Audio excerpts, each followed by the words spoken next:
A father's impossible choice when success demands everything. At 4:17 a.m., a single father types 8 words that will destroy his career or save his daughter's life. What happens next will shock you. A ruthless billionaire CEO arrives at his doorstep not to accept his resignation, but to drag him into a corporate war that could cost him everything. Sabotage. Betrayal. A child's life hanging in the balance. This is the story of a man who dared to walk away from power when the world told him he couldn't afford to. Stay until the end.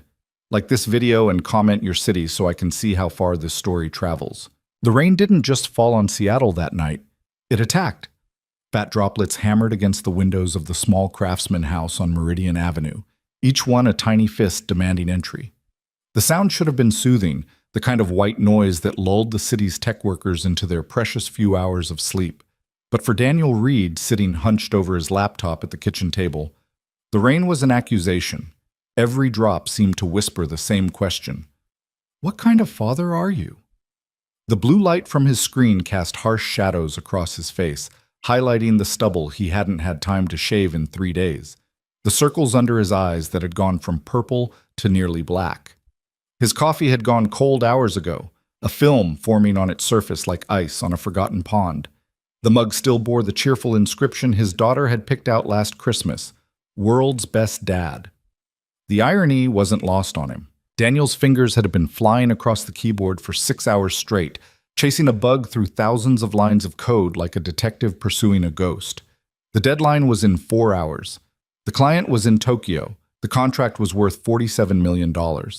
And somewhere in his company's flagship software, hiding in the maze of functions and variables, was a critical flaw that would bring the whole system crashing down if he didn't find it. He'd found 12 other bugs tonight. 12 problems that his team should have caught weeks ago, but hadn't because they were stretched too thin, because Evelyn Cross demanded the impossible from everyone and somehow got it, because saying no to the CEO of Cross Tech Solutions wasn't just career suicide, it was actual suicide in an industry where her word could blacklist you permanently. But the 13th bug eluded him. His eyes burned. The code blurred. He reached for his coffee, remembered it was cold, drank it anyway. The bitter taste matched his mood. That's when he heard it. "Daddy?" The voice was so small, so fragile, that for a moment Daniel thought he'd imagined it. But when he turned around, his heart stopped. Lily stood in the doorway of the kitchen, her small frame backlit by the nightlight in the hallway. She was wearing her favorite pajamas, the ones with the purple unicorns that were getting too small for her now. Her light brown hair was matted with sweat, sticking to her forehead and cheeks. In her arms, she clutched Mr. Hopsworth, the stuffed rabbit that had been her constant companion since her mother died. Even from across the room, Daniel could see that she was trembling. "Baby girl, what's wrong?" He was out of his chair before he finished the question, crossing the kitchen in 3 long strides. When he pressed his palm to her forehead, the heat radiating from her skin made him pull back in shock. "Jesus, Lily, you're burning up." "I don't feel good," she whispered, and then her knees buckled. Daniel caught her before she hit the floor, scooping her up into his arms. She weighed nothing, 42 pounds according to her last checkup, which the pediatrician had said was in the 20th percentile for her age. "She needs to eat more," the doctor had advised, and Daniel had nodded and smiled and said nothing about the fact that getting his daughter to eat anything lately was like negotiating a hostage situation. "I've got you, sweetheart. I've got you." He carried her to the couch in the living room, laying her down gently and pulling the throw blanket over her. Her skin was so hot it felt like touching a stovetop. "When did you start feeling sick?" "Before bed," she mumbled, her eyes half closed. "But I didn't want to bother you. You said the project was important." The words hit Daniel like a physical blow. You said the project was important. 6 years old, and she was already learning to prioritize his work over her own needs. 6 years old, and he'd taught her that his job mattered more than her comfort. What kind of father was he? "Nothing is more important than you," he said fiercely, brushing the damp hair back from her forehead. "Nothing, Lily. Do you understand me? Not my job, not any project, nothing." She managed a weak smile. "You always say that." "I mean it." "Then why are you always working?" Daniel had no answer for that. None that a 6-year-old would understand anyway. How could he explain that he worked these insane hours for her? That every late night, every missed bedtime story, every dinner eaten in front of his laptop was his way of ensuring she had everything she needed? That in the 2 years since Sarah died, work had been the only thing keeping him from drowning in grief and fear and the crushing responsibility of raising a child alone? He couldn't. So he said the only thing he could, "Let me get the thermometer." The number on the digital display made his blood run cold, 103.7 degrees Fahrenheit. Daniel tried to remember what the pediatrician had said about fevers. Above 102 was concerning. Above 104 was dangerous. They were in the middle zone, the place where he had to make a decision. Wait and see if it came down with children's Tylenol? Or rush her to the emergency room? He looked at his daughter, her face flushed and sweaty, her breathing shallow and rapid. He looked at his laptop on the kitchen table, the screen still glowing with code that needed to be fixed in. He checked his watch. 3 hours and 42 minutes. Then he looked back at Lily, and something inside him broke. Or maybe it was something that had been broken for a long time, finally snapping into pieces too small to ignore. He pulled out his phone and dialed Dr. Martinez's emergency line. While he waited for the answering service to connect him, he grabbed the children's Tylenol from the medicine cabinet and carefully measured out the dose. Lily swallowed it without complaint, which worried him more than if she'd fought him on it. The on-call nurse was calm and professional. Yes, 103.7 was high, but not immediately dangerous. Give the fever reducer, lukewarm bath to bring down her temperature, monitor closely. If it went above 105, or if she showed signs of difficulty breathing, confusion, or seizures, bring her in immediately. Otherwise, call first thing in the morning for an appointment. Daniel thanked her and hung up. He ran the bath, keeping the water just warm enough to not shock her system. Lily barely protested when he lifted her into the tub, which scared him more than anything else. His daughter, who normally treated bath time like a negotiation with a hostile foreign power, was too sick to even argue. While she soaked, he changed her sweat-soaked sheets, set up a small camp on the couch with pillows and blankets, and filled a cup with ice water. By the time he got her out of the bath, dried off, and into fresh pajamas, it was 4:15 a.m. The Tokyo deadline was in 3 hours and 28 minutes. Daniel settled Lily on the couch, Mr. Hopsworth tucked securely under her arm. He took her temperature again. 102.1. The Tylenol was working. Her breathing had evened out. She looked at him with those big brown eyes, Sarah's eyes, and said, "You should finish your work, Daddy. I'm okay now." And that's when Daniel Reed made a decision that would change everything. He walked back to the kitchen table. The laptop was still there, still glowing, the code still broken. In 3 hours and 26 minutes, the Tokyo office would come online expecting a finished product. Without it, the deal would collapse. Crosstech would lose $47 million. Evelyn Cross would lose her mind. And Daniel would probably lose his job. He sat down, he opened his email, and he began to type. "Ms. Cross, effective immediately, I resign from my position as Senior Systems Architect at Crosstech Solutions." His hands were shaking as he wrote it, not from fear, though there was plenty of that, but from something else. Relief, maybe. Or the kind of clarity that only comes at 4 in the morning when your daughter is burning with fever and you realize that all the things you thought mattered don't matter at all. He didn't write a long explanation. He didn't need to. Evelyn Cross was many things: ruthless, demanding, brilliant, terrifying. But she wasn't stupid. She would know exactly why he was walking away. She would understand that he was choosing his daughter over the company, and she would never forgive him for it. Daniel added one more line. "Betsy, I'm sorry for the timing. I know this puts you in a difficult position, but I can't do this anymore." Daniel Reed. Simple. Direct. Final. His cursor hovered over the send button for exactly 10 seconds. In those 10 seconds, his entire career flashed before his eyes. 6 years at Crosstech, working his way up from junior developer to senior architect.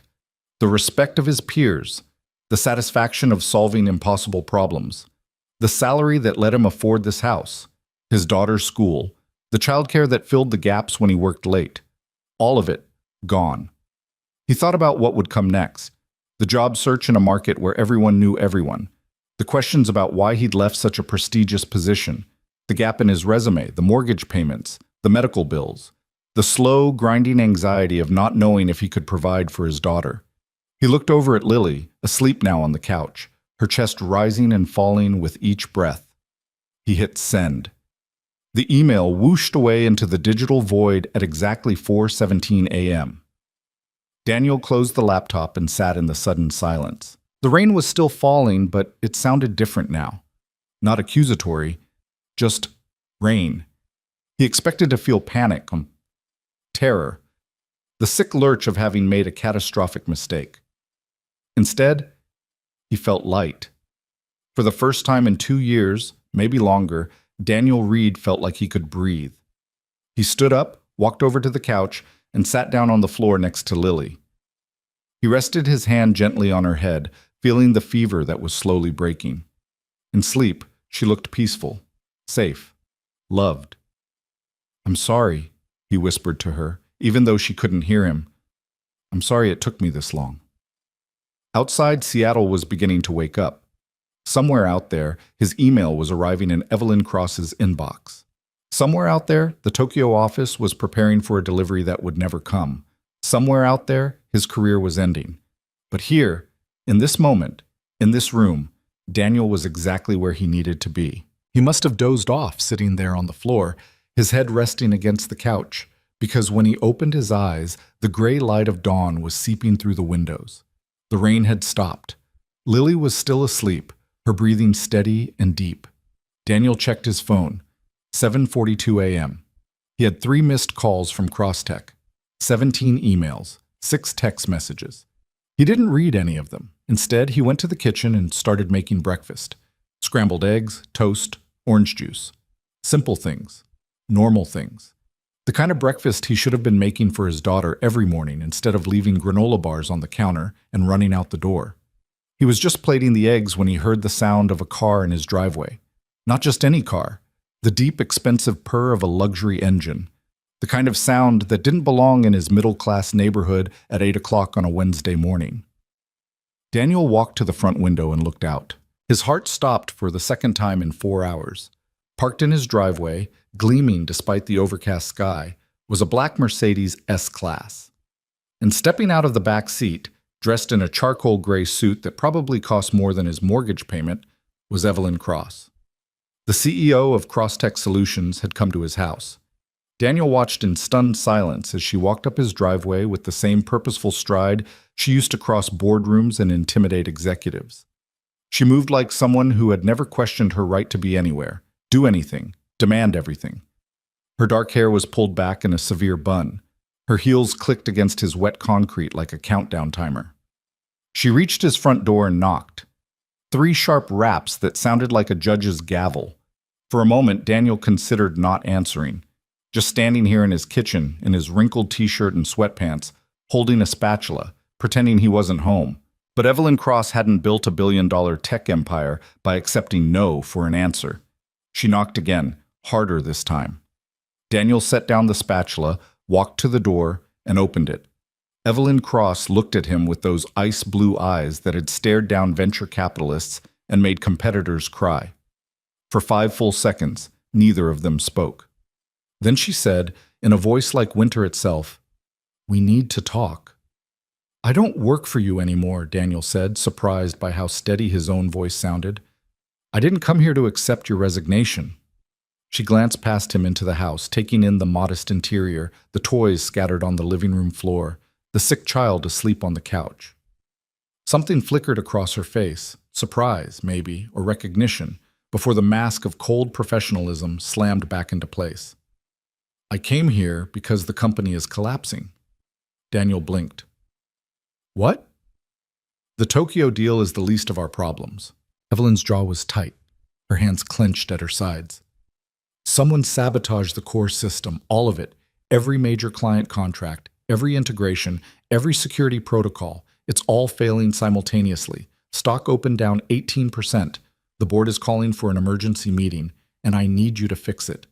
You have a whole team of—" "The team can't do what you do," she cut him off. "You know that. They're good, but they're not you. They can follow instructions, write clean code, meet deadlines.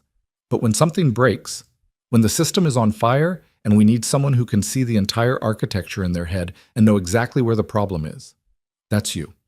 That's always been you. Daniel felt a strange mix of pride and anger. You should have thought about that before you ran us all into the ground, before you demanded 80-hour weeks and impossible deadlines, and I know what I demanded, Evelyn said quietly, and I know what it cost. The admission shocked him into silence. She took a breath, and for the first time since he'd known her, Evelyn Cross looked uncertain. I'm not here to threaten you or manipulate you.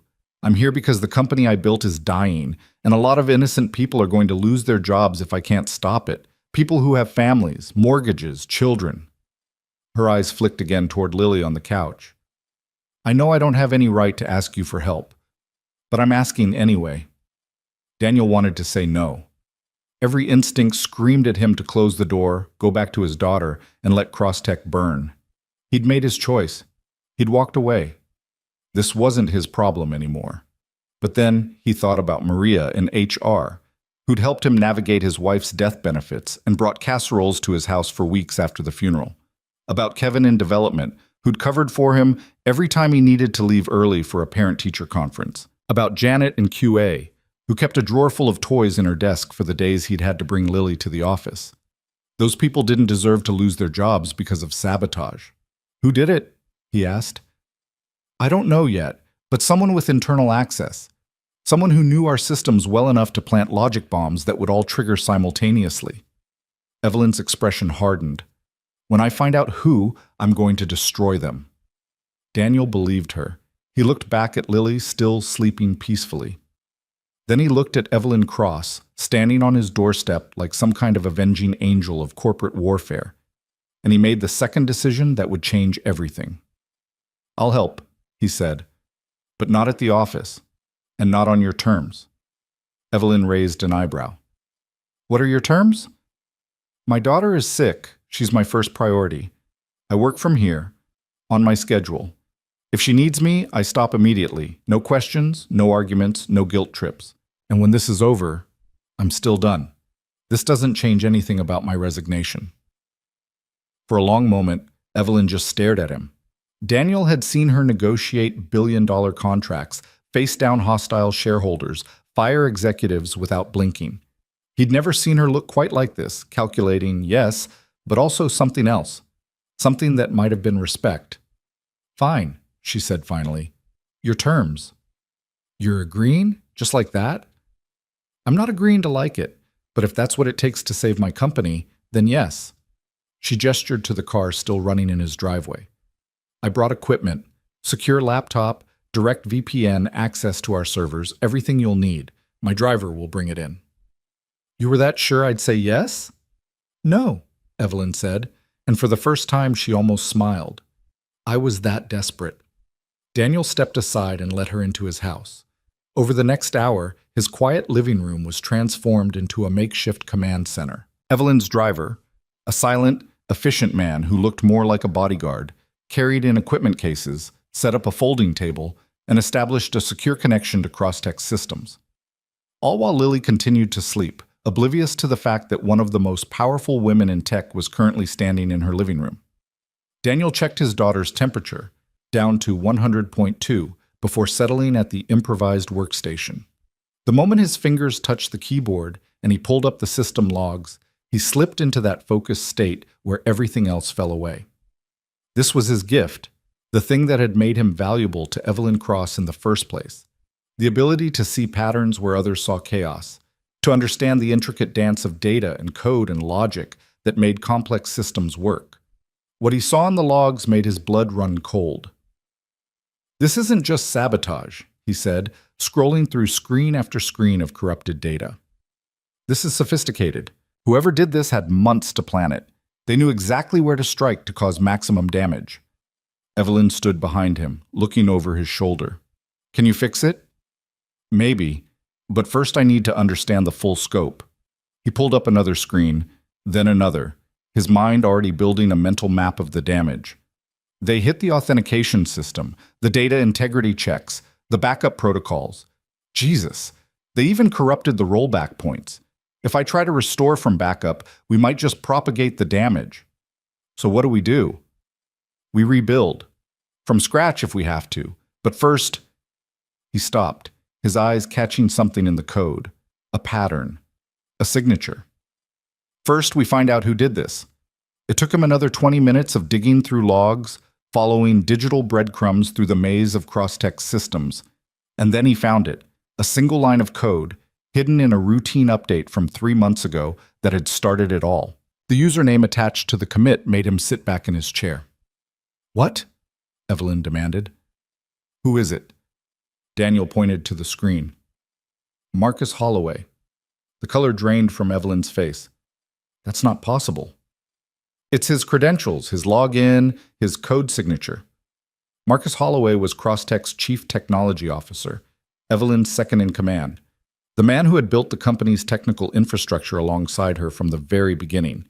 If Marcus was the saboteur, he wouldn't, Evelyn said, but her voice was hollow. We've worked together for 12 years. He's your friend? Daniel turned to look at her. When was the last time you actually talked to him? Not about work. About anything real. Evelyn's silence was answer enough. People change, Daniel said quietly. Or maybe they were always who they were, and we just didn't want to see it. Before Evelyn could respond, her phone rang. She answered it, listened for 10 seconds, and her expression went from shock to fury so fast Daniel almost missed the transition. Say that again, she said into the phone, her voice deadly calm. Daniel couldn't hear the response, but he watched Evelyn's knuckles go white around the phone. I see. Call an emergency board meeting. 2 hours. I'll be there. She hung up and turned to Daniel. Marcus just resigned 30 minutes ago, and he started talking to our biggest competitor. A buyout attempt? A hostile takeover. He's been feeding them information for months, setting this up. The sabotage was just the final push to tank our stock price so they could swoop in and buy us for pennies. Evelyn's laugh was bitter. It's actually brilliant. I would admire it if it wasn't going to destroy everything I've built. Daniel stood up from the computer. Then we stop him. How? Even if you can fix the systems, it'll take days, maybe weeks. The board won't wait that long. They'll force a sale to cut their losses. Then we don't fix everything. We fix enough to prove the company isn't dying, just wounded. We show them the sabotage, prove Marcus did it, and turn this from a company in crisis into a company that survived an attack. That's a very different story for your stock price. Evelyn stared at him. You can do that in 2 hours? No, Daniel said honestly. But I can do it in 4, maybe 5. The board meeting? Stall them. You're good at that. For the first time since she'd arrived, Evelyn Cross smiled. A real smile, sharp and fierce. You're right, I am. She pulled out her phone and started making calls, pacing back and forth across his living room like a general planning a battle. Daniel turned back to the computer and dove into the code. He lost track of time after that. The world narrowed to lines of code, system logs, corrupted data structures that needed to be unwound like tangled fishing line. He wrote patches, tested them, rewrote them when they failed. His fingers flew across the keyboard in a rhythm that was almost musical. Somewhere in the background, he was aware of Evelyn on the phone, her voice alternating between honey-sweet manipulation and ice-cold threats as she worked to delay the board meeting, to buy him time. He was aware of Lily waking up, her fever broken, asking for water in a small voice. And he was aware of what happened next, even though it took him a moment to process it. Evelyn Cross, CEO, billionaire, terror of the boardroom, knelt down next to the couch where Lily lay and said, Your daddy is doing something very important right now. Would you like some water? I can get it for you. Lily looked at the stranger in the expensive suit with the serious face and said, Who are you? I'm Evelyn. I work with your dad. Are you his boss? I used to be. Now, I'm not sure what I am. Lily considered this, then said, Can you make Mickey Mouse pancakes? Evelyn blinked. What? Mickey Mouse pancakes, with the ears. Daddy makes them when I'm sick, but he's busy. Daniel almost stopped working to watch this. Evelyn Cross, who ate power for breakfast and crushed competitors for lunch, was being asked to make Mickey Mouse pancakes by a 6-year-old. I don't know how to make pancakes, Evelyn admitted. I can teach you, Lily said seriously, but you have to get the ears right. They're the important part. And that's how Daniel Reed ended up working to save $1 billion company while the CEO of said company stood in his kitchen, getting instruction on pancake making from a first grader. No, no, Lily was saying, peering over the edge of the counter from the stool Evelyn had carefully positioned for her. The ears have to be smaller and rounder. That looks like a mouse with mushrooms. Oh, these are more challenging than venture capital negotiations, Evelyn muttered, but she tried again, and this time Lily nodded approvingly. Daniel felt something in his chest loosen, something he hadn't even known was tight. This moment, surreal as it was, felt more real than anything he'd experienced in months. His daughter, teaching someone how to care. The most powerful woman he knew, humbling herself to flip pancakes in his kitchen. And him, doing what he did best, but on his own terms, in his own space, with the people who mattered most just a few feet away. This was what balance looked like. It took him 4 hours and 17 minutes to reconstruct enough of Crosstech's core systems to prove they were salvageable. He couldn't fix everything. That would take weeks, just like he'd said. But he fixed enough. And more importantly, he documented everything, the sabotage trail. Marcus's fingerprints all over it, the timeline that proved premeditation. When he finally sat back from the computer, his eyes burning and his back aching, Lily and Evelyn were sitting at the kitchen table together, sharing the slightly lopsided Mickey Mouse pancakes and discussing, of all things, stuffed animals. Mr. Hopsworth is very old, Lily was explaining seriously. He was my mommy's when she was little. Daddy says that makes him special. It does, Evelyn said, and there was something soft in her voice that Daniel had never heard before. Things that connect us to people we love are always special. Did you have a stuffed animal when you were little? I did. An elephant named Peanut. What happened to him? I'm not sure. I think I lost him when we moved houses. Evelyn looked genuinely sad about this, which was perhaps the most surprising thing Daniel had witnessed all day. That's really sad, Lily said with the brutal honesty of childhood. Then, making a decision that would have shocked every executive at Crosstech. You can share Mr. Hopsworth if you want. Daddy says sharing is important. Evelyn looked at the worn stuffed rabbit like it was the most precious thing in the world. Thank you, Lily. That's very kind. Daniel cleared his throat. It's done. Both of them turned to look at him. The systems? Evelyn was on her feet instantly, the softness vanishing behind the corporate mask. Enough of them, and I have the evidence you need. He pulled up the final summary on his screen. Marcus left a trail. He was careful, but not careful enough. The board will see exactly what happened and who did it. Evelyn crossed the room in 3 strides and looked at the screen. Daniel watched her face as she processed the information, the sabotage, the betrayal, the calculated cruelty of someone she'd trusted for over a decade. When is your board meeting? He asked. She checked her watch. 22 minutes. Can you send me everything? Already done. It's in your secure email. Evelyn nodded, then surprised him by turning to Lily. Thank you for the pancakes, and for letting me share Mr. Hopsworth. You're welcome. Will you come back? Evelyn hesitated, glancing at Daniel. I don't know. You should.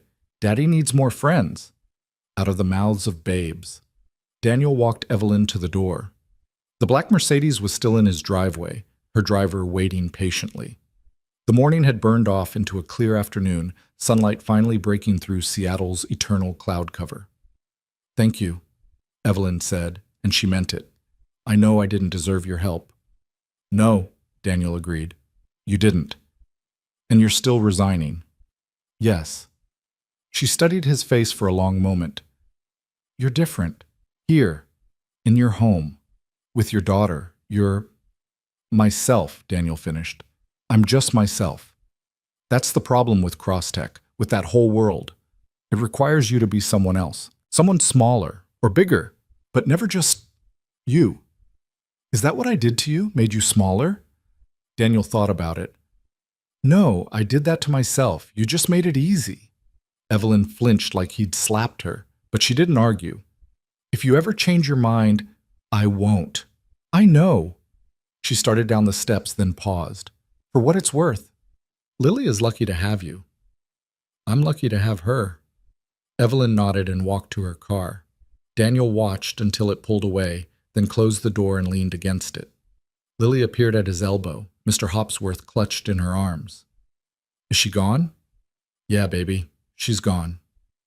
I liked her. She's scary but nice. Daniel laughed, actually laughed, for the first time in what felt like forever. That's the best description of Evelyn Cross I've ever heard. Are you going back to work? No, Daniel said, and this time he was certain. I'm done with that job. I'm going to find something different, something better. What's better than your job? You said it was important. Daniel knelt down so he was eye level with his daughter. You know what's important? Being here. Being with you. Having time to make pancakes and read stories and be the dad you deserve. He touched her forehead, cool now, the fever completely gone. I lost sight of that for a while, but I see it now. Lily wrapped her small arms around his neck. I love you, Daddy. I love you too, sweetheart. More than anything in the world. They stayed like that for a long moment, father and daughter, in the quiet of their modest house, with its worn furniture and toys scattered on the floor. Outside, Seattle hummed with its usual Wednesday afternoon energy. People rushing to meetings, pursuing careers, chasing success. Inside, Daniel Reed had already found everything he needed. His phone buzzed. A text from a number he didn't recognize. Board meeting postponed. Marcus attempting to flee. FBI involved. You saved more than my company today. Thank you. EC. Daniel read it, then set his phone down without responding. That world felt very far away already. What should we do now? Lily asked. Daniel looked around his kitchen, at the breakfast dishes still in the sink, the pancake mix spilled on the counter, the life that had been put on hold for too long. Now? He said. Now we do whatever you want. Lily's face lit up. Can we go to the park? I'm not sick anymore. Let me call Dr. Martinez first, make sure you're really feeling better, but if she says it's okay, then yes. Absolutely yes. As Daniel dialed the pediatrician's office, Lily danced around the kitchen with Mr. Hopsworth, singing a nonsense song about pancakes and rabbits and parks. The afternoon sunlight streamed through the windows, warm and golden.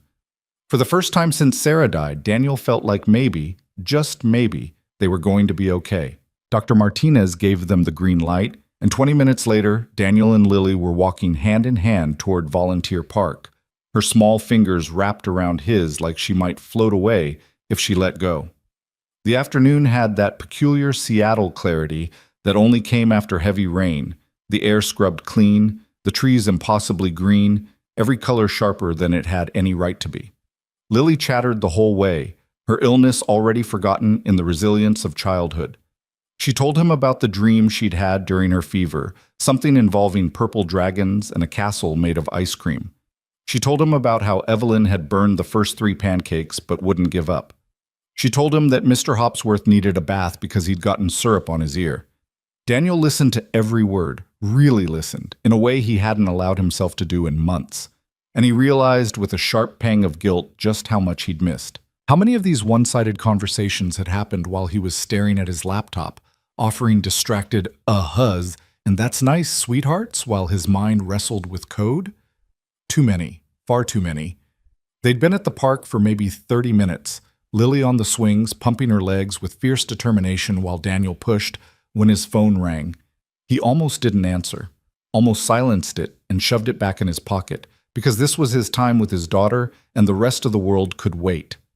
But the caller ID read Kevin Chen, Crosstech, and Kevin had been his friend long before he'd been his co-worker. I need to take this, Daniel told Lily, just for a minute. Okay, Daddy, I can swing by myself now. I'm big. She was. She really was. Daniel stepped a few feet away and answered, Hey, Kev. Holy shit, man. Kevin's voice was tight with stress. What the hell is happening? Marcus just got arrested. Like actual FBI agents came to his house arrested. And Evelyn sent out this email saying the systems were sabotaged and you fixed them and, are you okay? I'm fine. I'm at the park with Lily. The park? Daniel, the entire company is losing their minds. People are saying we almost went under, that Marcus was selling us out. Is that true? Daniel watched his daughter swing higher and higher, her face split with a grin of pure joy. Yeah, it's true. Jesus. A long pause. I heard you quit. I did. But you came back to help anyway? Not really. Evelyn showed up at my house. I helped from home, and now I'm done. You're serious? You're really leaving? Kevin sounded genuinely distressed. Daniel, you're the best architect we have. The best I've ever worked with. The company will be fine, Daniel interrupted gently. You guys are all talented. You'll figure it out. It's not the same without you. Maybe that's not a bad thing. Daniel kept his eyes on Lily. Maybe the company needs to learn to function without burning people out, without demanding everything and leaving nothing for the rest of life. Kevin was quiet for a moment. Then, is this about Sarah? The question caught Daniel off guard. What? You've been different since she died. Harder, more driven. Like, if you just worked enough, did enough, it wouldn't hurt so much. I get it, man. I do. But maybe what? Maybe taking care of yourself and Lily is more important than any job, even this one. Daniel felt his throat tighten. When did you get so wise? My therapist charges $200 an hour. I better be getting some wisdom out of it. Kevin's laugh was weak but genuine. Look, I support you, whatever you decide. But people here care about you. We're not just coworkers. I know. And I care about you guys too. That's why I helped this morning. Fair enough. A beat. You know Evelyn's going to try to get you back, right? She doesn't let go of things easily. She already accepted my resignation. She accepted your terms this morning. That's different. Once the crisis is over and she has time to think, Kevin trailed off. Just be ready. They said their goodbyes and Daniel pocketed his phone. When he turned back to the swings, Lily had moved to the slide, climbing up the ladder with the careful concentration of someone attempting Everest. Daddy, watch this! I'm watching, baby. She slid down with her arms in the air, squealing with delight. At the bottom, she jumped up and immediately ran back to do it again and again and again. Simple joy, uncomplicated happiness. The kind of thing Daniel had forgotten existed. They stayed until the sun started its descent toward Puget Sound, painting the sky in shades of orange and pink. On the walk home, Lily's energy finally flagged, and she asked to be carried. Daniel hoisted her onto his shoulders, and she wrapped her small hands in his hair for balance.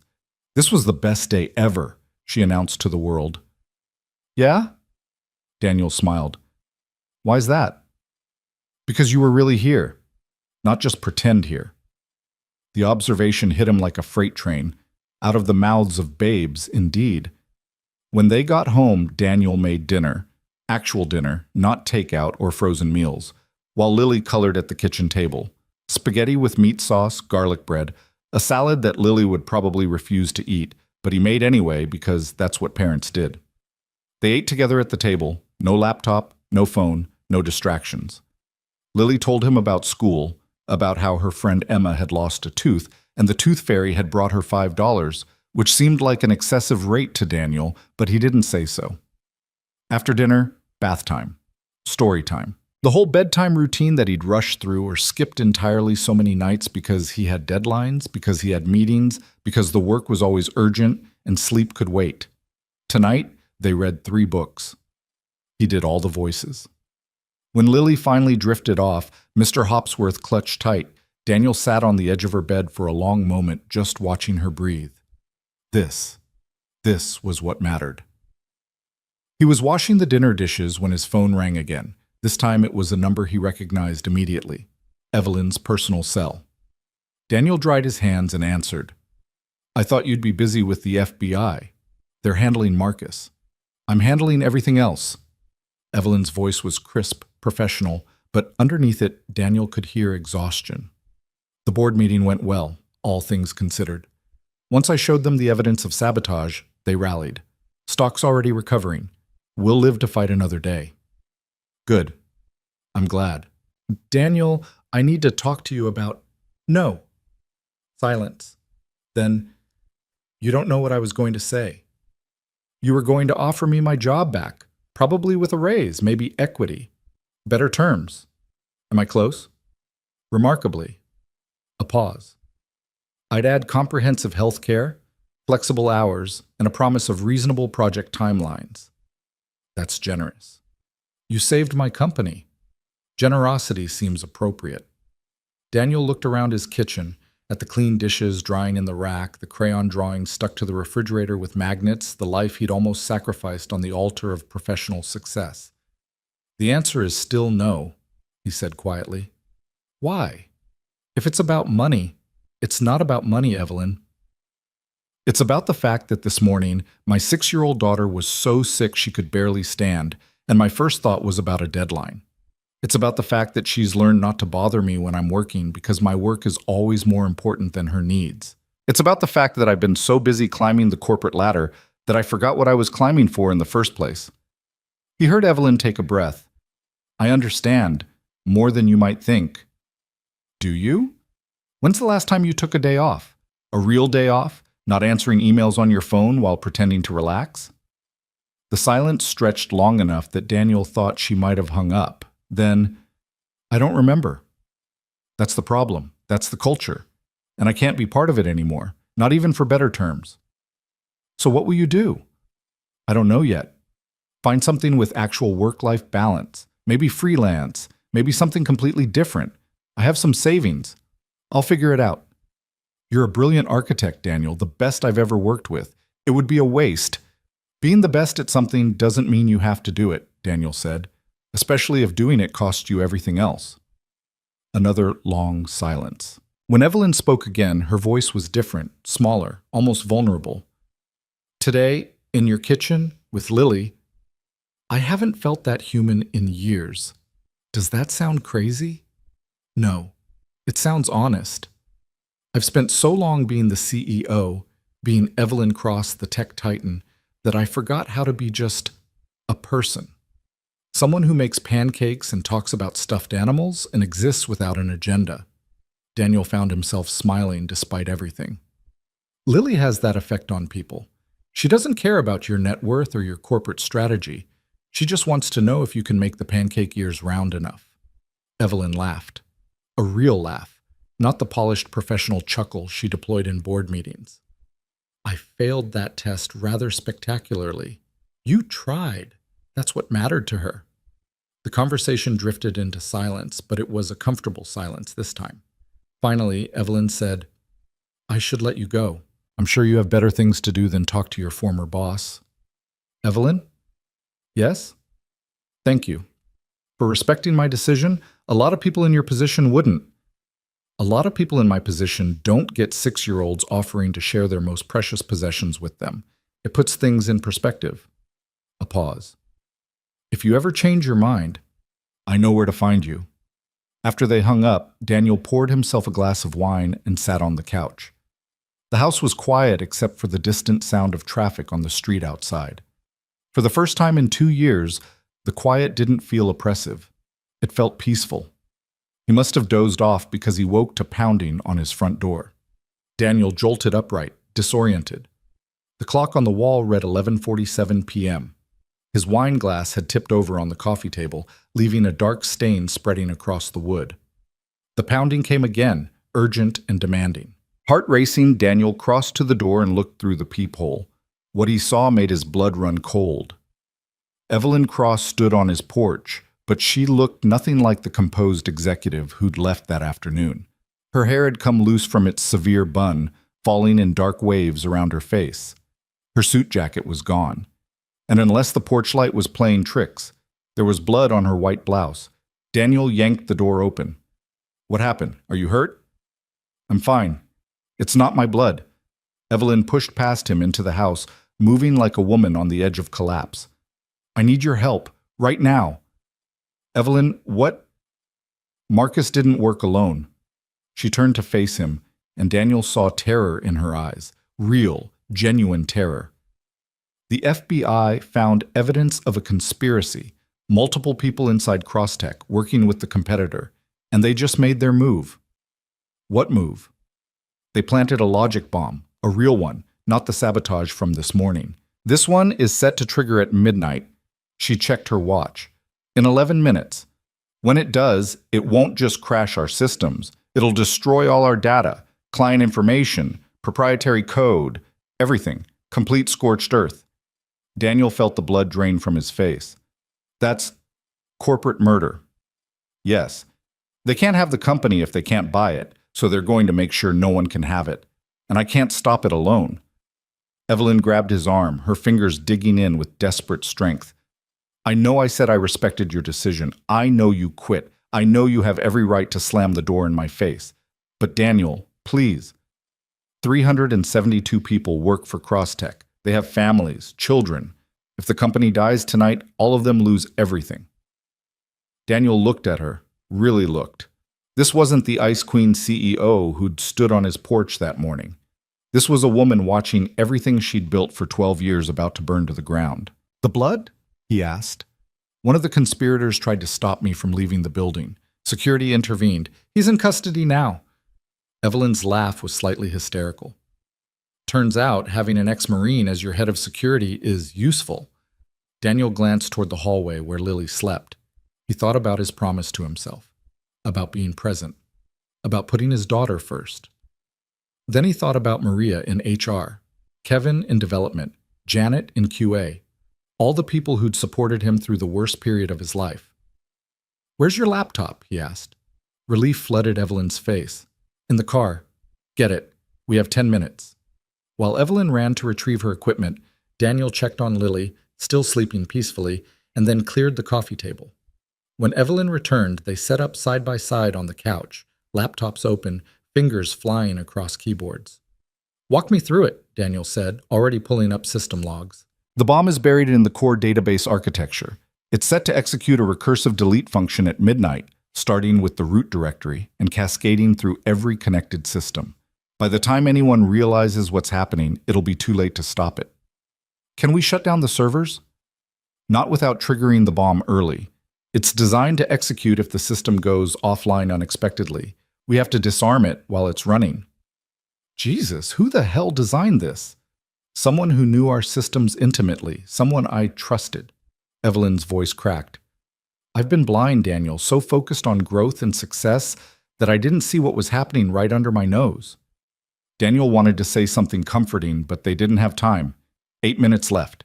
He dove into the code, his mind shifting into that hyper-focused state where the world narrowed to pure logic. The bomb was elegant, he had to admit. Sophisticated, layers upon layers of misdirection and fail-safes. Whoever built it had anticipated every standard countermeasure, but they hadn't anticipated Daniel Reed. Got it, he muttered, isolating the main trigger function. It's chained to the system clock. At 23:59:59, it initiates a verification sequence. If the sequence completes, the delete function executes. Can you break the chain? Not without setting it off, but I can redirect it. His fingers flew faster. If I can create a dummy directory structure, make the bomb think it's executing successfully while actually deleting empty files. Will that work? I have no idea. I've never tried to disarm a logic bomb before. This isn't exactly covered in Computer Science 101. 6 minutes. Daniel wrote code faster than he'd ever written in his life. Evelyn watched over his shoulder, occasionally offering suggestions, but mostly just bearing witness to what might be the last moments of her company's existence. 4 minutes. There, Daniel said, executing his countermeasure. Now we wait. That's it? You're sure? I'm not sure of anything. This is my best guess with 4 minutes to save $1 billion company. Evelyn laughed again, that same slightly unhinged sound. I'm trusting my entire life's work to your best guess. You trusted Marcus for 12 years. How'd that work out? Point taken. 3 minutes. They sat in tense silence, watching the clock tick down. Daniel's code was running, creating layer after layer of false directories, building a maze for the logic bomb to destroy harmlessly while the real data remained untouched. If it worked, 2 minutes. Daniel? Evelyn's voice was quiet. Yeah? If this doesn't work, thank you for trying. If this doesn't work, you're going to owe me a very expensive drink. I'll owe you a whole bar. 1 minute.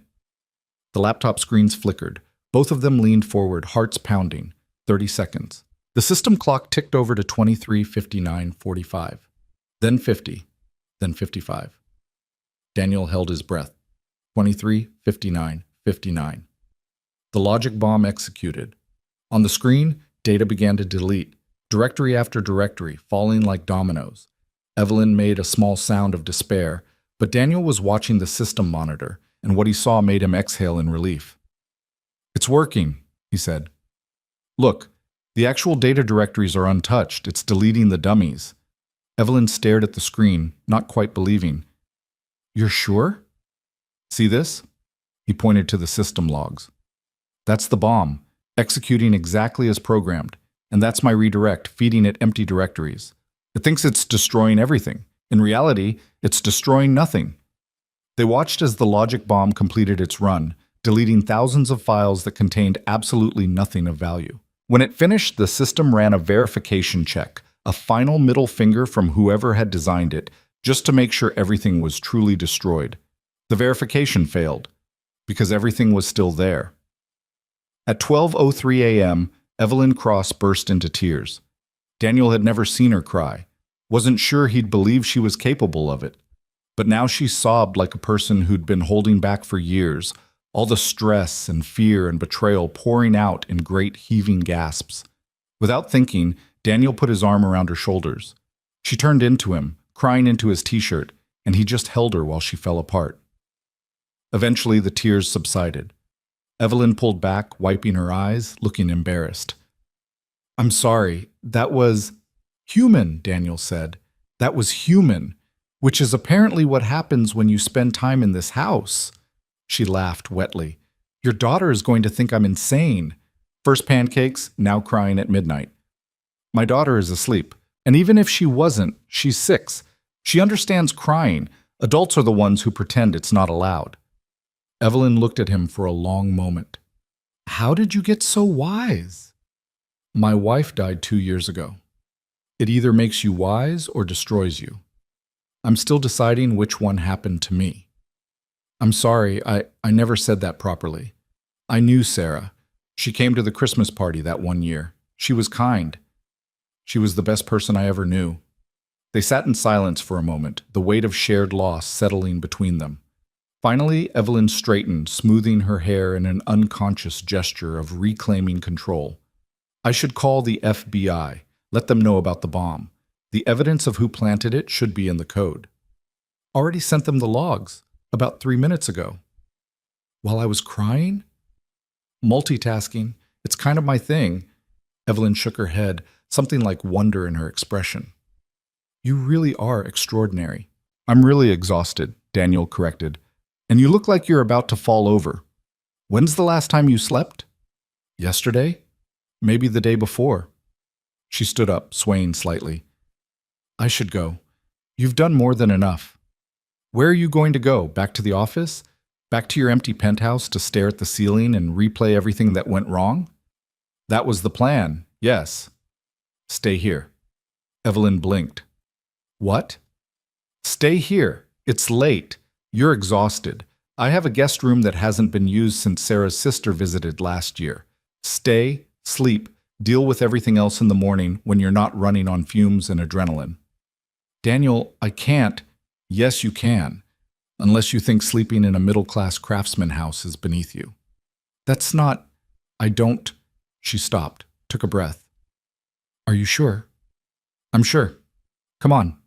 He led her upstairs to the small guest room. It was neat but impersonal, decorated with Sarah's touch. Soft blues and grays, a quilt her mother had made, photographs of Seattle landmarks on the walls.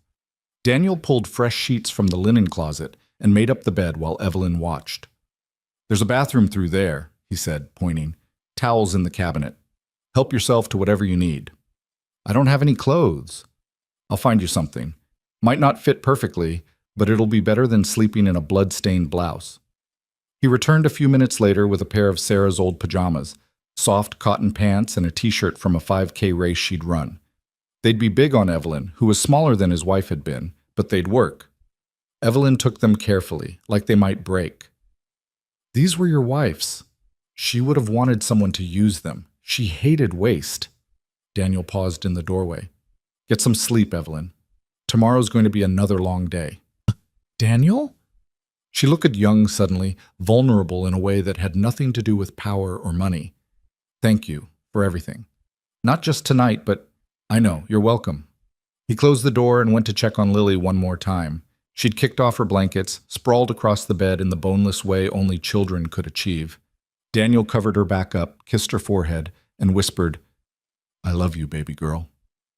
In his own room, Daniel lay in bed and stared at the ceiling, processing everything that had happened. 24 hours ago, he'd been grinding through code in the early morning hours. Now he'd quit his job, saved a company twice, and had the CEO of that company sleeping in his guest room. Life was strange. He was almost asleep when he heard it, a small sound from down the hall. Crying. Quiet, like someone trying not to be heard. Daniel got up and padded quietly to the guest room. The door was ajar. Inside, Evelyn sat on the edge of the bed, still in her work clothes, Sarah's pajamas clutched in her hands. She was crying again, but differently this time. Not the cathartic release from earlier, but something deeper. Grief, maybe. Or just exhaustion. Hey, Daniel said softly from the doorway. She looked up, startled. I'm sorry, I didn't mean to wake you. You didn't. He came into the room and sat beside her on the bed, keeping a respectful distance. Want to talk about it? I don't know how to turn it off, Evelyn said quietly. My brain, the constant planning, strategizing, worrying. I keep thinking about Marcus, about who else might betray me, about all the things I missed. I built this company from nothing, and I almost lost it because I was too blind to see what was right in front of me. You didn't lose it. It's still there. Because of you. Because you asked for help. That takes courage, too. Evelyn wiped her eyes with the back of her hand. I don't feel courageous. I feel like a fraud. Everyone thinks I'm this titan of industry, this brilliant strategist. But the truth is, I'm just terrified all the time. Terrified of failing, of being exposed as not good enough, of ending up alone because I chose success over everything else. Daniel understood that fear intimately. Success doesn't keep you warm at night. No, it really doesn't. She looked down at the pajamas in her hands. Your daughter offered to share her stuffed rabbit with me today, the thing she loves most in the world, and I realized I can't remember the last time anyone offered me something without wanting something in return. Lily's special that way. She hasn't learned to be transactional yet. I hope she never does. Evelyn met his eyes. I hope you protect that innocence as long as you can. The world will try to take it from her. It takes it from everyone eventually. Not if I have anything to say about it. They sat in comfortable silence for a moment. Finally, Evelyn said, I should try to sleep. Long day tomorrow. Yeah. Daniel stood. But Evelyn, you're not a fraud. You built something real. Something that employs hundreds of people and creates value in the world. That matters. The fact that you're scared just means you're human. The fact that you keep going anyway, that's courage. She gave him a small, genuine smile. Sarah was lucky to have you. I was lucky to have her. He moved toward the door, then paused. Get some sleep. If you need anything, I'm just down the hall. This time when he left, the crying had stopped. Daniel woke to the smell of coffee and the sound of his daughter's laughter. For a disoriented moment, he thought he was dreaming, or that somehow he'd slipped back in time to when Sarah was alive and mornings were filled with exactly these sounds: coffee brewing, Lily giggling, the comfortable rhythm of family life. But when he stumbled into the kitchen, rubbing sleep from his eyes, the scene that greeted him was something else entirely. Evelyn Cross, CEO and tech billionaire, stood at his stove wearing Sarah's old pajamas and an apron that read, Kiss the Cook. Her hair was pulled back in a messy ponytail. She was flipping what appeared to be pancakes while Lily sat at the table, already dressed for school, providing running commentary. No, you have to wait for the bubbles, Lily was saying with the patient authority of a seasoned pancake expert. See? When they pop and don't fill back in, that's when you flip. Otherwise, they're gooey in the middle. Like this? Evelyn pointed with the spatula. Perfect. You're getting better. Daniel leaned against the doorway, wondering if he was still asleep. What's happening? Both of them turned. Lily's face lit up. Daddy, Miss Evelyn is making breakfast, real breakfast, not just cereal. I couldn't sleep, Evelyn said, looking almost embarrassed. And I heard Lily getting up, so I thought, I don't know what I thought. This probably isn't appropriate. It's pancakes, Daniel said, moving into the kitchen. Pancakes are always appropriate. He ruffled Lily's hair. Did you take your vitamins? Miss Evelyn already reminded me, and she made me orange juice. Real orange juice that she squeezed herself because you only had the frozen kind. Daniel looked at Evelyn, who shrugged. Your juicer was in the cabinet, and I might have ordered some groceries delivered at 6 this morning. I hope that's okay. You were running low on, well, most things. He should probably be offended that she'd critiqued his pantry. Instead, he found himself fighting a smile. You ordered groceries. And eggs. You only had 3 left. That's not enough for a growing child. She sounds like Mommy, Lily observed. Mommy always said you couldn't shop right. The casual mention of Sarah should have hurt. Usually did. But this morning, with sunlight streaming through the windows and the smell of fresh pancakes in the air, it felt more like a warm memory than a knife to the chest. Your mommy was right, Daniel admitted. I'm terrible at grocery shopping. Evelyn plated the pancakes, perfectly round, golden brown, no burned edges. She'd even managed to make them all the same size, which was more than Daniel had ever accomplished. Breakfast is served. They ate together at the kitchen table, an oddly domestic scene that would have shocked anyone from Crosstech into silence. Evelyn asked Lily about school, about her favorite subjects, about her friends. She listened with genuine interest as Lily explained the complex social dynamics of first grade, where apparently Emma and Sophia were best friends, but also sometimes worst enemies, and it was all very complicated. People are complicated, Evelyn said seriously, even when they're small. That's what Daddy says. He says people are like computer code, but harder to debug. Evelyn laughed, a real unguarded sound. Your daddy is very wise. Daniel checked the time. Lily, we need to get moving. School starts in 40 minutes. Can Miss Evelyn take me? Sweetheart, Miss Evelyn has to go to work. She has a very important job. Actually, Evelyn said carefully, I cleared my morning. The FBI is handling the investigation, and my executive team can manage things for a few hours. If you don't mind, I'd love to take Lily to school. I've never done a school drop-off before. You've never taken a kid to school? Lily looked scandalized. I don't have children, so no, I never have. It's fun. Well, not the school part, but the getting there part. Daddy always lets me pick the music. Daniel should say no, should maintain boundaries between his personal life and the woman who'd been his boss until yesterday. But Evelyn was looking at Lily with something like wonder, and Lily was looking back with the fearless acceptance that children had for anyone who showed them genuine kindness. Okay, he heard himself say. But Evelyn drives like she runs board meetings, fast and aggressive. So maybe I should come too. I do not drive aggressively, Evelyn protested. You have a Mercedes S-Class with a custom engine. That screams aggressive. It screams I appreciate German engineering. 20 minutes later, they were all in Evelyn's car, which had mysteriously appeared in his driveway again, driver included.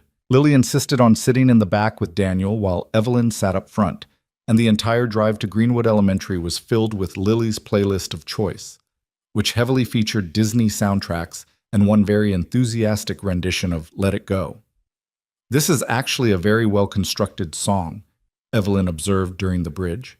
The emotional progression mirrors the character arc perfectly. See, Daddy? Miss Evelyn gets it. You always say it's too loud. I said that one time when you played it 17 times in a row. The school parking lot was busy with the usual morning chaos, kids spilling out of cars, teachers directing traffic, parents looking frazzled and clutching coffee like lifelines. Daniel saw a few heads turn when Evelyn's Mercedes pulled up. In a neighborhood of Subarus and Priuses, the luxury car stood out like a diamond in a drawer of costume jewelry. Have a great day, baby girl, Daniel said, kissing Lily's forehead. Bye, Daddy. Bye, Miss Evelyn. Thank you for breakfast. Lily grabbed her backpack and dashed toward the entrance where her friends were gathering. Daniel watched until she disappeared inside, the same small ritual he performed every morning to reassure himself she was safe. When he turned back, Evelyn was watching him with an odd expression. What? He asked. You really love her. She's my daughter. Of course I love her. No, I mean, Evelyn struggled for words. I've seen love, or what people call love. But this is different. The way you watch her, like she's the most important thing in the universe. Like you'd burn down the world to keep her safe. I would, Daniel said simply, without hesitation. I believe you. Evelyn was quiet for a moment. My parents weren't like that. They loved me, I think, in their way. But I was more of an investment, a project. They pushed me to excel, to succeed, to be the best. And when I was, they were proud. But I don't think they ever just looked at me the way you look at Lily. Daniel didn't know what to say to that. The driver began pulling out of the parking lot, heading back toward Daniel's house without being told. Apparently, Evelyn had already given instructions. I got a call this morning, Evelyn said, changing the subject. The FBI arrested 2 more conspirators, both senior engineers. One of them had been with the company for 8 years. I'm sorry. Don't be. I'm furious, but I'm not sorry. They made their choice. Her hands clenched in her lap. What I can't figure out is why. Marcus, I understand. He wanted control, wanted to build his own empire. But these others, they were well compensated, respected. What more did they want? Maybe they wanted what you wanted, Daniel said quietly. Recognition, power, the belief that they were worth more than what they were getting. People don't betray out of satisfaction. They betray out of hunger. Evelyn turned to look at him. When did you become a philosopher? Around the same time I became a single father. You learn things when you're responsible for another human being, like how most of what we think matters really doesn't, and how the things that actually matter are usually simple. Food, sleep, safety, love. Everything else is just noise. That's a very Zen perspective for someone who spent 6 years chasing impossible deadlines. Yeah, well, sometimes you have to lose everything to figure out what you actually need. They rode in silence for a while. Then Evelyn's phone rang. She glanced at it, sighed, and answered. Cross. Daniel couldn't hear the other side of the conversation, but he watched Evelyn's expression shift from neutral to concerned to absolutely furious in the span of about 30 seconds. Say that again, she said, her voice dropping to that deadly calm tone that meant someone was about to have a very bad day. How long have they had it? A pause. And you're just telling me now? Another pause. No, I don't care what the lawyers say. This is a disaster, and we need to... She stopped, listening. The color drained from her face. Oh, hell! She hung up and immediately started making another call. We need to go to your house now. What happened? Someone leaked to the press about the sabotage, the arrests, all of it. But they didn't just leak facts. They leaked lies. They're claiming you and I are having an affair, that you quit because I refused to leave my position to be with you, that the whole sabotage thing is a cover-up for corporate fraud, and I'm using you as a scapegoat. Daniel felt his stomach drop. That's insane. That's tabloid journalism, and it gets worse. Evelyn's jaw was tight. They have photos. Of me arriving at your house yesterday morning, of me leaving late last night, of me arriving again this morning in the same clothes I wore yesterday. The narrative writes itself. But none of that is true. Truth doesn't matter when the story is better than the truth. By tomorrow, every tech blog and gossip site will have run with this. Your name, my name, your daughter's school, it's all going to be public. The car pulled up to Daniel's house. As soon as they stepped out, Daniel saw what Evelyn meant. 3 news vans were parked across the street. Reporters stood on his lawn. Cameras were already pointing at them. Ms. Cross, is it true you're in a relationship with Daniel Reed? Daniel, how long have you and Ms. Cross been seeing each other? Is it true you resigned to protect her from a scandal? Evelyn grabbed Daniel's arm, and they pushed through the crowd without answering. But the questions kept coming, each one more invasive than the last. Once inside, Daniel locked the door and closed the blinds. This is a nightmare, he said. Evelyn was already on her phone, texting furiously. I'm getting ahead of this. My PR team is preparing a statement. We'll deny everything, threaten legal action, and that won't work. She looked up. Why not? Because denials sound like confirmation. And threats make it seem like you have something to hide. Daniel started pacing. We need a different strategy. Such as? The truth. Just tell the truth. Your company was sabotaged. I helped fix it. That's it. No affair, no scandal, just two professionals dealing with a crisis. The photos. Show you arriving at my house during a business emergency. Show you leaving after we resolved said emergency. Show you coming back this morning because we're working together to deal with the aftermath. None of that is inappropriate. You don't understand how the media works, Evelyn said. They don't care about boring truths. They care about clicks and views and drama. Then give them different drama. Give them the story of the conspiracy, the attempted corporate murder, the FBI investigation. That's way more interesting than a fake love affair. Evelyn stared at him. You want to go public with everything? Why not? You were going to announce it eventually anyway. Just do it now. Control the narrative before they control it for you. That's... Evelyn paused. That's actually brilliant. I have my moments. She started making calls. Within minutes, she'd assembled her PR team, her lawyers, and her executive board on a conference call. Daniel listened as she outlined the strategy. A full press conference, complete transparency about the sabotage and arrests, emphasis on the FBI investigation, and the protection of client data. And the affair rumors?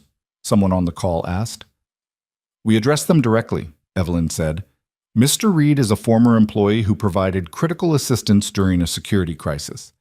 Any suggestion of impropriety is baseless and frankly insulting to both of us. We're professionals who did our jobs during an emergency. End of story. There was resistance, the lawyers worried about liability, the PR team worried about optics, but Evelyn shut them all down with the kind of commanding authority that had built her empire. This is my company, she said flatly, and this is my decision. We go public at 2 p.m. Prepare the press release. She hung up and looked at Daniel. You should know this is going to get ugly before it gets better. They're going to dig into your life, your past, your late wife. They're going to look for dirt. Let them look. I have nothing to hide. Everyone has something to hide. Not me. I'm a widowed single father who works too much and orders too much takeout. That's literally my entire story. It's boring as hell. Evelyn almost smiled. You're not boring. Before Daniel could respond, his phone rang. Unknown number. He almost didn't answer, but something made him pick up. Is this Daniel Reed? A woman's voice, professional and clipped. Who's asking? Jennifer Martinez, Seattle Times. I'd like to ask you some questions about your relationship with Evelyn Cross. No comment. He hung up. The phone rang again immediately. Different number. He sent it to voicemail. Then it rang again. And again and again. Turn it off, Evelyn advised. They'll keep calling until you do. Daniel powered down his phone just as Evelyn's rang. She glanced at the screen and her expression went from annoyed to alarmed. It's Lily's school, she said, answering. This is Evelyn Cross. She listened and Daniel watched her face go pale. We'll be right there. What happened? Reporters showed up at the school. They're trying to get photos of Lily, asking her teachers questions. The principal wants us to come get her before it becomes a bigger scene. Daniel was already grabbing his keys. Let's go. They took his car this time, less conspicuous than Evelyn's Mercedes. The drive to Greenwood Elementary took 12 minutes that felt like 12 hours. When they arrived, Daniel's worst fears were confirmed. News vans lined the street. Reporters clustered near the entrance. Some had cameras with telephoto lenses, clearly hoping to get shots of his 6-year-old daughter. Something inside Daniel snapped. He parked illegally and marched toward the school entrance with Evelyn right behind him. When a reporter stepped in front of him with a microphone, Daniel didn't break stride. Mr. Reed, can you comment on your relationship with... Get out of my way. The public has a right to know. The public has a right to leave my daughter alone. Move. The reporter didn't move fast enough. Daniel shouldered past him, and suddenly there were cameras everywhere, questions being shouted, bodies pressing in. He felt Evelyn's hand on his back, steadying him, and then a different voice cut through the chaos. Back up! All of you, back up now or I'm calling the police. The school principal, Mrs. Chen, stood at the entrance with her phone in hand and a look on her face that could have stopped a charging bull. The reporters, perhaps recognizing when they'd crossed a line, took a few reluctant steps back. Daniel and Evelyn hurried inside. Mrs. Chen locked the door behind them. "I'm so sorry about this," she said immediately. "We've called the police to clear them out, but where's Lily?" Daniel interrupted. "In my office. She's fine, just a little scared. We kept her inside all morning." They found Lily sitting in the principal's office. Mr. Hopsworth clutched tight, her eyes red from crying. When she saw Daniel, she launched herself at him. "Daddy, there's people with cameras and they keep yelling questions, and Mrs. Chen said I had to stay inside and I didn't understand why, and—" "Shh, baby, it's okay. I'm here now." Daniel held her tight, feeling her small body trembling against his chest. Over her head, he met Evelyn's eyes. The CEO looked stricken, guilty, like this was somehow her fault. "I want to go home," Lily whispered. "Okay, we're going home." Mrs. Chen had arranged for them to leave through the back entrance, away from the cameras. They made it to the car without incident, but Daniel could see the news vans circling like sharks. This wasn't over. Back at the house, they found even more reporters. Daniel pulled into the garage and closed the door before anyone could follow. Inside, Lily was quiet in a way that scared him more than tears would have. "Are we in trouble?" she asked in a small voice. "No, sweetheart, you're not in trouble. Neither am I. Some people are just confused about something, and they're being very rude about it." "Because of Miss Evelyn?" Daniel glanced at Evelyn, who looked like she wanted to disappear. "Not because of Miss Evelyn. Because some people like to make up stories." "What kind of stories?" "How did you explain tabloid journalism to a 6-year-old? Remember when Emma said you pushed her on the playground, but you didn't, and the teacher had to sort out what really happened?" Lily nodded. "It's like that. People are saying things that aren't true, and we have to explain what really happened." "Oh." Lily processed this. "Can I watch TV?" The emotional whiplash of childhood. 1 minute terrified, the next ready to watch cartoons. Daniel got her settled in the living room with her favorite show while he and Evelyn retreated to the kitchen. "I should go," Evelyn said quietly. "This is my fault. If I hadn't come here, if I hadn't—" "Don't." Daniel's voice was firm. "You didn't do anything wrong. We didn't do anything wrong. And I'm not letting you run away because some tabloids decided to make up a story. Your daughter is scared. There are reporters on your lawn. Your privacy is gone. All because I dragged you into my mess. You asked for help. I chose to give it. That's not dragging. That's asking. There's a difference."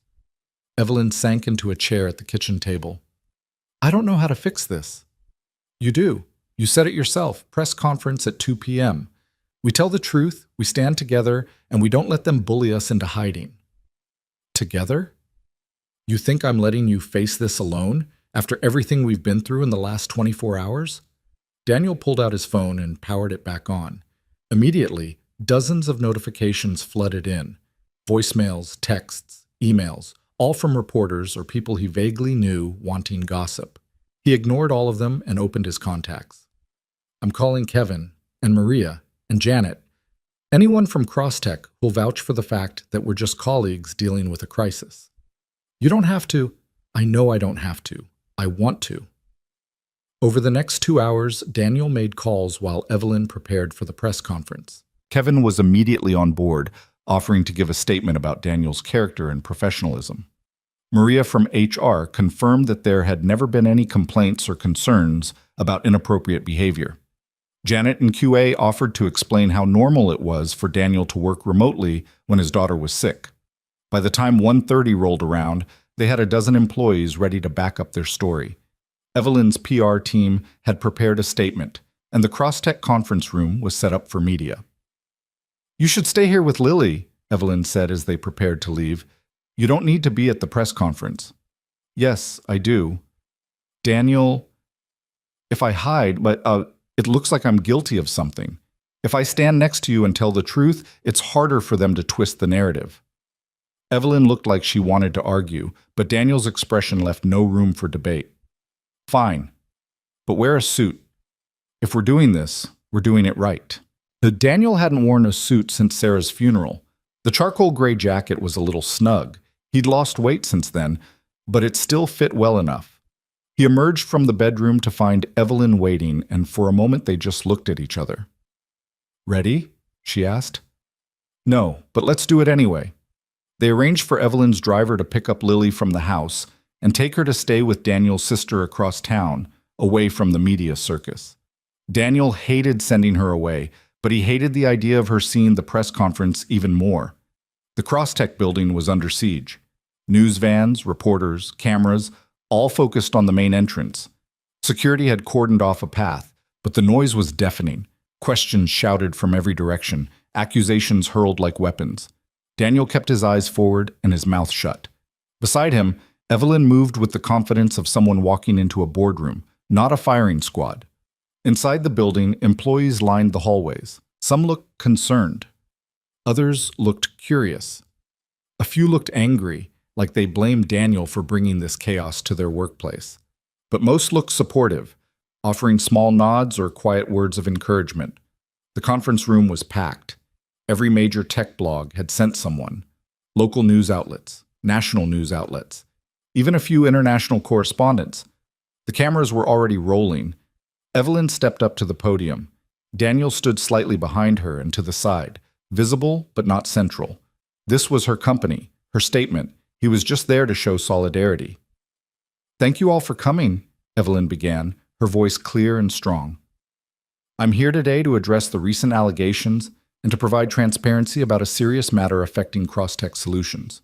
She laid it all out. The sabotage attempt, the arrests, the FBI investigation, the attempted corporate takeover. She named names, Marcus Holloway and the other conspirators, and provided documentation of their crimes. She explained how the crisis had been averted and what steps the company was taking to prevent future attacks. It was masterful, detailed enough to be credible, but careful enough to not compromise the ongoing investigation. Then she addressed the elephant in the room. "I've also seen reports suggesting an inappropriate relationship between myself and Daniel Reed, a former employee who provided critical assistance during this crisis. These reports are categorically false." She turned slightly, gesturing to Daniel. "Mr. Reed resigned from his position to spend more time with his daughter, who was ill. When I learned of the sabotage attempt, I asked for his help because he's the best systems architect I've ever worked with. He agreed to assist remotely, from his home, while caring for his child. That's the entire story. There is no affair. There is no scandal. There are just two professionals who work together to save a company and protect the livelihoods of hundreds of employees." The room erupted in questions. Evelyn answered them calmly, never wavering, never showing doubt. When someone asked why she'd been photographed at Daniel's house multiple times, she explained the emergency situation without apology. When someone suggested the timing was suspicious, she produced time-stamped logs of the sabotage attempts. Then a reporter stood up, Jennifer Martinez from the Seattle Times, the one who'd called Daniel earlier. "Mr. Reed," she said, ignoring protocol, "can you explain why Miss Cross spent the night at your house?" Every camera swung to Daniel. This was the moment. The gotcha question designed to trip him up, make him stutter or blush or say something that could be twisted. Daniel stepped up to the microphone. "Because it was midnight," he said simply. "We just prevented a logic bomb from destroying the company's entire database. Ms. Cross was exhausted. I offered her a guest room rather than have her drive home and collapse. It was basic human decency, nothing more. But the appearance is only scandalous if you're determined to see scandal. I'm a single father who helped his former employer during a crisis. Ms. Cross is a CEO who fought to save her company. We're not lovers. We're not conspirators. We're just people who did the right thing under difficult circumstances." He looked directly at the cameras. "My daughter is 6 years old. Today she was terrified because reporters showed up at her school trying to get photos of her. That's not journalism. That's harassment. And I'm demanding that you leave my family alone. Report on the sabotage, report on the arrests, report on how a billion-dollar company almost fell to corporate espionage. That's the real story, not a fictional romance." The room was silent. Then Kevin Chen stood up from the back of the room. "I'm Kevin Chen, senior developer at Crosstech. I've worked with Daniel Reed for 6 years. He's the most dedicated professional I've ever met. He's also a single father who has never missed a parent-teacher conference, never forgotten a school event, and never put work ahead of his daughter except when absolutely necessary. The idea that he'd risk his daughter's well-being for an affair is absurd. Anyone who knows him would tell you the same. One by one, other Crosstech employees stood. Maria from HR, Janet from QA. Even some people Daniel barely knew. Each of them vouched for his character, his professionalism, his dedication to both his work and his daughter. By the time they finished, the narrative had shifted. The reporters looked uncomfortable, aware that they'd crossed a line. Evelyn concluded the press conference with a statement about moving forward, about focusing on rebuilding trust and strengthening security. Then she and Daniel walked out together, through the gauntlet of cameras, out to the car. They didn't speak until they were safely inside with the doors closed.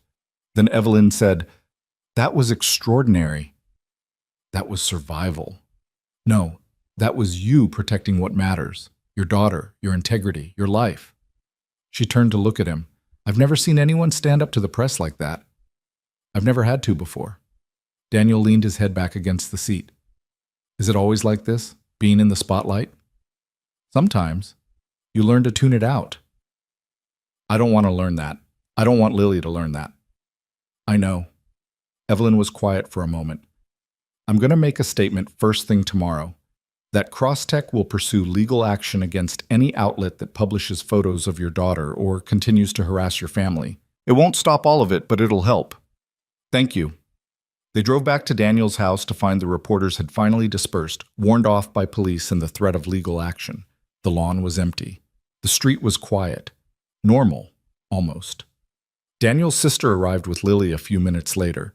The little girl ran to her father and he scooped her up, holding her like he might never let go. "Did you fix it?" Lily asked. "I think so, baby. I think we did." Evelyn stood in the doorway, watching them with an expression Daniel couldn't quite read. Longing, maybe, or recognition of something she'd never allowed herself to want. "I should go," she said quietly. "Evelyn, no, really. You need time with your daughter, and I need—" She trailed off. "I need to figure out what comes next." Daniel set Lily down and walked Evelyn to the door. "Thank you for everything, for standing with me today. You stood with me first. I was just returning the favor." She paused. "The offer still stands, you know, if you want to come back to Crosstech. Better terms. Real balance. I mean it. I know you do, but I meant what I said. I'm done with that world. Even if that world looks different, even if I promise to change it." Daniel looked back at Lily, who was showing his sister a drawing she'd made at school. "Some things are more important than any job, even a good one." Evelyn followed his gaze and nodded. "She's lucky to have you." "I'm lucky to have her." As Evelyn walked to her car, Lily called out, "Bye, Miss Evelyn. Thanks for the pancakes." Evelyn turned back, and for the first time since Daniel had known her, she smiled like she meant it. "Any time, Lily. Any time." The car pulled away, and Daniel closed the door on what had been the strangest, most intense 2 days of his life. Tomorrow would bring more challenges. The news cycle would churn on. Decisions would need to be made about his future, his career, his life. But tonight, he had his daughter safe and happy. And for now, that was enough. The morning after the press conference, Daniel woke to silence. Not the oppressive silence of those early months after Sarah died, when the house felt like a mausoleum. This was different, peaceful. The kind of silence that came from knowing, for the first time in years, that he'd made the right choice. He checked his phone cautiously. The news cycle had indeed moved on, just as Evelyn had predicted. The story was no longer about a fictional affair, but about corporate espionage and FBI investigations. There were still mentions of his name, but they were factual now. Professional. The harassment had stopped. Lily was still asleep, exhausted from the stress of the previous day. Daniel made coffee and sat at his kitchen table, the same table where he'd typed his resignation just 2 days ago. It felt like a lifetime had passed since then. His laptop sat closed in front of him.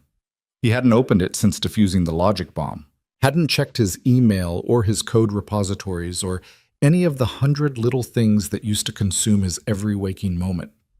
The absence of that compulsion felt strange, like missing a phantom limb. His phone buzzed, a text from Evelyn. "Board meeting at 9, they want to discuss restructuring. Wish me luck." Daniel typed back, "You don't need luck. You're Evelyn Cross." 3 dots appeared, then disappeared, then appeared again. Finally, thank you for everything. He stared at those words for a long moment before setting the phone down. The doorbell rang at 8:30. Daniel wasn't expecting anyone, and his first thought was that the reporters had returned. But when he looked through the peephole, he saw a delivery person holding a large envelope. "Daniel Reed?" the woman asked when he opened the door. "That's me?" "Sign here, please." The envelope was from a law firm he didn't recognize. Daniel's stomach dropped. Had someone decided to sue him after all? But when he opened it, he found something completely unexpected. It was a contract from a tech startup called Meridian Solutions, offering him a position as chief systems architect. The terms made his eyes widen, salary comparable to what he'd made at Crosstech, but with explicit work-life balance provisions written directly into the employment agreement. No more than 40 hours per week unless he explicitly approved overtime. Remote work options, comprehensive health insurance, and a clause that read, "Employees' family obligations take precedence over work obligations. The company commits to respecting and supporting the employee's role as a parent." There was a handwritten note attached. "Saw your press conference. We need people who understand priorities. Call me if you're interested. Marcus Webb, CEO." Daniel sat down hard in his kitchen chair. Someone was actually offering him a job with built-in protections for the exact boundaries he'd been trying to set. It seemed too good to be true. He was still processing this when Lily wandered out of her bedroom, Mr. Hopsworth dragging behind her. "Morning, Daddy." "Morning, baby girl. How'd you sleep?" "Good. Are the camera people gone?" "They're gone." "Good." She climbed into his lap, something she hadn't done in weeks. "Can we have pancakes?" Daniel thought about Evelyn standing at his stove, learning to make pancakes from a 6-year-old. "How about we make them together?" They spent the next hour in the kitchen, making a mess and laughing and getting flour everywhere. The pancakes were lopsided and some were burned, but they were perfect because they made them together. This was what mattered, this simple, ordinary morning with his daughter. After breakfast, Daniel called the number on the contract while Lily watched cartoons. Marcus Webb answered on the second ring. "Daniel Reed, I was hoping you'd call. I got your offer. It's generous. It's fair. I've been following your story. What happened to you at Crosstech happens too often in this industry. We burn out our best people because we confuse dedication with self-destruction." Marcus's voice was warm, genuine. "I started Meridian because I wanted to build a different kind of company, one where people can be excellent at their jobs and still have lives outside of work." "That sounds like a fairy tale," Marcus laughed. "I know, but we're making it work. We're small, only about 40 employees, but we're growing and we're profitable. We just landed a contract with the city for a new public transportation app. It's complex work, challenging work, the kind of thing I think you'd find interesting, but it's also structured, no death marches, no impossible deadlines, just good engineering with reasonable expectations." Daniel found himself wanting to believe it. "Can I think about it?" "Take all the time you need. The offer stands for 30 days. And if you want to talk to any of our current engineers about what it's really like working here, I can set that up." After they hung up, Daniel sat with the contract in his hands. This could be the answer, a way to use his skills, earn a living, and still be the father Lily deserved. But he'd been burned before. He'd believed promises about work-life balance at Crosstech too. In the beginning. How was this different? His phone rang again. This time it was Kevin. "Hey man, how are you holding up?" "Surprisingly okay," Daniel said. "You?" "The office is insane. The FBI has been interviewing everyone. They found evidence that Marcus had been planning this for over a year. He recruited the other conspirators slowly, promised them equity in the new company he was going to build after the takeover. It's like something out of a movie." "How's Evelyn handling it?" "Honestly, better than I expected. She's been different since the press conference. More human, I guess. She actually asked me this morning how my kids were doing. Evelyn Cross asked about my personal life. I almost fell out of my chair." Daniel smiled. "People can change." "Yeah, well, there's more." Kevin's tone shifted. "The board meeting this morning? They voted to restructure the company. New policies about work hours, better support for parents, mandatory time off. Evelyn pushed for all of it. She said, and I'm quoting here, that she'd been running the company like a machine instead of an organization of human beings, and that was going to change starting now. She said that in a board meeting? Word for word, half the board looked shocked. The other half looked relieved. It passed unanimously. Daniel didn't know what to say. The idea of Evelyn Cross publicly acknowledging that her management style had been flawed, that people mattered more than profits, seemed impossible. And yet, there's something else, Kevin continued. She wants to offer you a consulting contract, not full-time employment, just occasional project work, completely on your terms. You'd set your own hours, work from home, take only the projects you want. She said to tell you she understands if the answer is no, but she wanted to make the offer anyway. 2 job offers in one morning. The universe had a sense of humor. Tell her I'll think about it, Daniel said. But Kevin?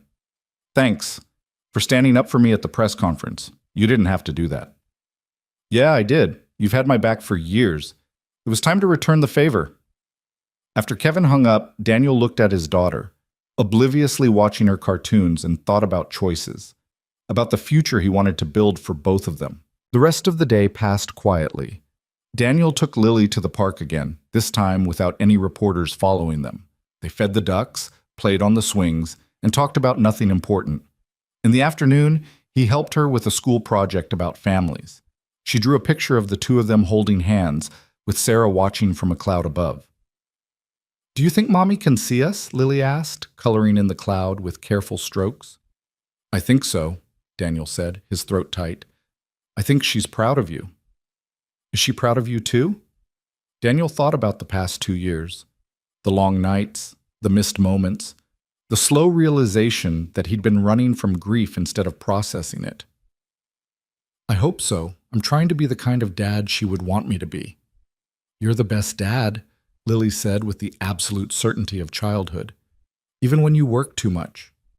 I'm not going to work too much anymore. Promise? Promise. That evening, after Lily was in bed, Daniel sat down with both contracts spread out on his kitchen table. Meridian Solutions offered stability, structure, a fresh start.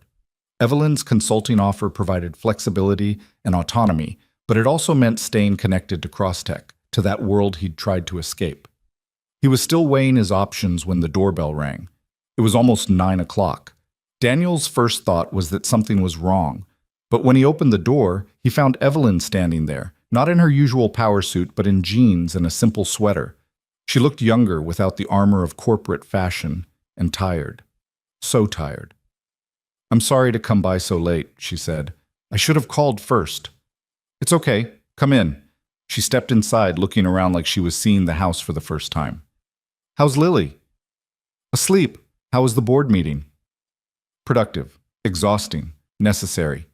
Evelyn ran a hand through her hair. They approved all my proposals, the restructuring, the new policies, everything. We're going to be a different kind of company. Better. More human. Kevin told me. That's amazing, Evelyn. It's what should have happened years ago. She met his eyes. You were right. About all of it. I built Crosstech by demanding everything from everyone, including myself, and I told myself it was necessary, that this was just how you built something great. But it wasn't necessary. It was just easier than figuring out how to balance excellence with humanity. Daniel gestured to the couch, and they both sat down. What changed? You did. Your daughter did. Watching you make pancakes and take her to school and fight for her privacy like a lion protecting its cub. You showed me what it looks like when someone actually lives their values instead of just talking about them. Evelyn's voice was soft. I spent the last 2 days thinking about my life, really thinking about it, and I realized I couldn't remember the last time I felt joy. Not satisfaction from closing a deal or pride in hitting a milestone. Just simple, uncomplicated joy. That's a hard realization. It's a terrifying realization because it means I've been winning at the wrong game this whole time. She looked down at her hands. I heard you got an offer from Meridian Solutions. How did you, Marcus Webb called me. Wanted to make sure there were no hard feelings about poaching my former employee. I told him there were none, that you deserved to work somewhere that valued you properly. That was generous. It was honest, and it made me think about why I was so desperate to get you back. At first, I told myself it was because you're brilliant, because CrossTech needs you. But that's not the whole truth. The truth is that these past few days with you and Lily felt more real than anything I've experienced in years, and I didn't want to lose that connection. Daniel wasn't sure what to say to that. Evelyn Cross, admitting vulnerability, admitting need, it was like watching mountains move. I'm not asking you to come back to CrossTech, she continued. Kevin told you about the consulting offer, but honestly, even that feels selfish. You should take the Meridian job. Build the life you want. Be the father Lily needs. You've earned that. Then why are you here? Evelyn was quiet for a long moment. When she spoke, her voice was barely above a whisper. Because I wanted to thank you. Not as my former employee, not as the person who saved my company, just as a friend. You showed me what I'd been missing, what I'd sacrificed without realizing it. And even though it hurts to see it, I'm grateful. The word hung in the air between them, friend. It seemed too simple a word for what had passed between them in just a few days. Too small to contain the crisis and the pancakes and the midnight code sessions and the press conference. But maybe that was the point. Maybe friendship was supposed to be big enough to hold all of it. You're welcome, Daniel said. And for what it's worth, I think the changes you're making at CrossTech are going to matter, not just for your employees, but for the industry. People are watching you, Evelyn. When someone like you says that balance matters, that people matter, others listen. I hope so. Because I can't go back to the way things were. Even if it costs me everything I've built, I can't. She stood up, smoothing her jeans in a gesture that was pure nervous habit. I should let you get some sleep. I'm sure you have a lot to think about. Daniel walked her to the door. On the threshold, Evelyn turned back. Whatever you decide, Meridian, consulting, something else entirely, I hope you know you changed my life.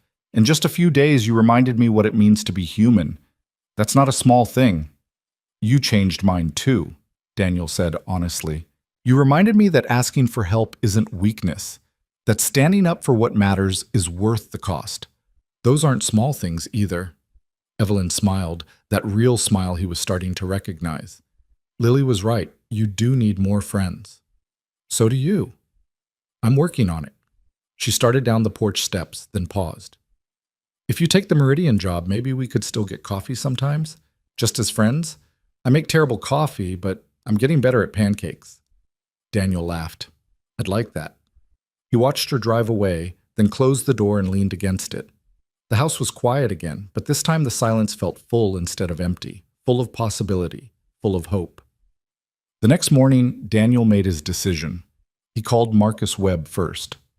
I'd like to accept your offer, with one condition. Name it. I need to do some consulting work for my former company, just occasionally on my own schedule. Nothing that would conflict with Meridian, but I made a commitment and I want to honor it. That's the condition. That you want to honor a commitment? Marcus laughed. Daniel, that makes me want to hire you even more. Yes, absolutely yes. We can work around consulting gigs. When can you start? They settled on 2 weeks from Monday, which would give Daniel time to get his life organized and spend some quality time with Lily before diving back into work.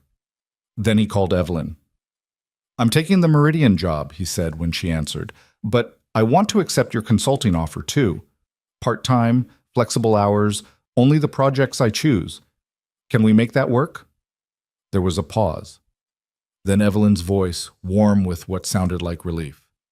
We can absolutely make that work. Thank you, Daniel. Thank me when I actually deliver results.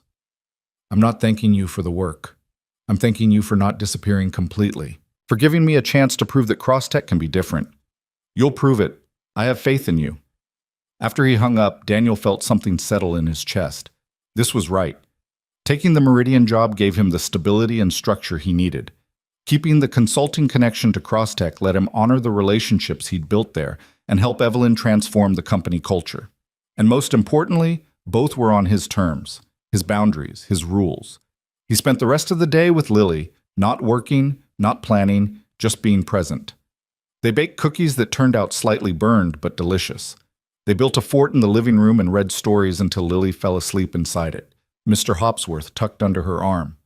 Daniel carefully extracted her from the fort and carried her to bed. As he tucked her in, she stirred slightly. Love you, Daddy, she mumbled. Love you too, baby girl. More than anything. The next 2 weeks passed in a blur of preparation. Daniel organized his home office, set up the equipment Meridian sent over, and worked with Evelyn to define the scope of his consulting projects. The first one was straightforward, reviewing Crosstech's new security protocols to make sure they were airtight. He could do it in a few hours a week, entirely from home. The media attention had finally died down completely. The FBI had built an airtight case against Marcus and the other conspirators. Crosstech's stock had not only recovered, but was actually up from where it had been before the sabotage. Evelyn had gone on record with several major publications about the company's transformation, and the response had been overwhelmingly positive. Daniel watched it all from a distance, grateful to be out of the spotlight, but pleased to see the changes taking root. On his last Sunday before starting at Meridian, Evelyn called. "I'm having some people over for brunch," she said. "Nothing formal, just a few friends. I was hoping you and Lily might come." Daniel almost said no. Old habits. But then he remembered that Evelyn was trying, just like he was. Trying to build a life that included more than work. And friends showed up for each other. "What time?" he asked. Evelyn's penthouse was nothing like Daniel expected. He'd imagined cold modern architecture, all glass and steel and sharp edges. Instead, he found warmth, hardwood floors, comfortable furniture, bookshelves filled with actual books, photos on the walls. Not of corporate achievements, but of places she'd traveled, people she'd known.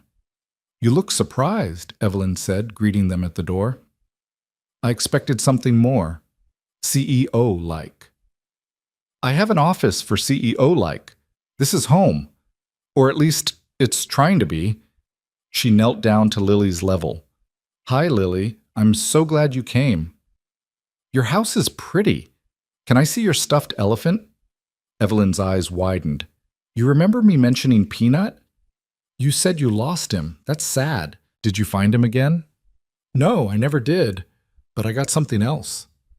Evelyn led them into the living room where several people were already gathered. Kevin and his wife, Maria from HR, a few others Daniel recognized from Crosstech. And sitting on the mantel, looking slightly out of place among the sophisticated decor, was a small stuffed elephant. "I couldn't find my original Peanut," Evelyn explained, "but your daddy helped me remember how much he meant to me. So I found a new one, to remind me what matters." Lily looked delighted. "Can I meet him?" "Of course." While Lily carefully examined the elephant, Evelyn caught Daniel's eye. "Thank you for coming. Thank you for inviting us." The brunch was casual, comfortable. People talked about their kids, their hobbies, their lives outside of work. Daniel learned that Kevin was a passionate amateur photographer, that Maria volunteered at an animal shelter every weekend, that Evelyn had started taking pottery classes on Thursday evenings. "I'm terrible at it," she admitted, showing Daniel a lopsided bowl she'd made. "But it's fun, and no one's life depends on whether I can center the clay properly." "It's beautiful," Lily declared, studying the bowl seriously. "You should make more." "Maybe I will." As the afternoon wore on, Daniel found himself relaxing in a way he hadn't in years. These weren't just coworkers anymore. They were people, friends, building lives that included work but weren't defined by it. Around 3 o'clock, as people started to leave, Evelyn pulled Daniel aside. "I have something for you," she said, handing him an envelope. "If this is a signing bonus, it's not. Just open it." Inside was a photograph. It took Daniel a moment to recognize it. The picture Lily had drawn at his house, the one showing the two of them holding hands with Sarah watching from above. Someone had professionally framed it. "She left it at my house that first morning," Evelyn explained.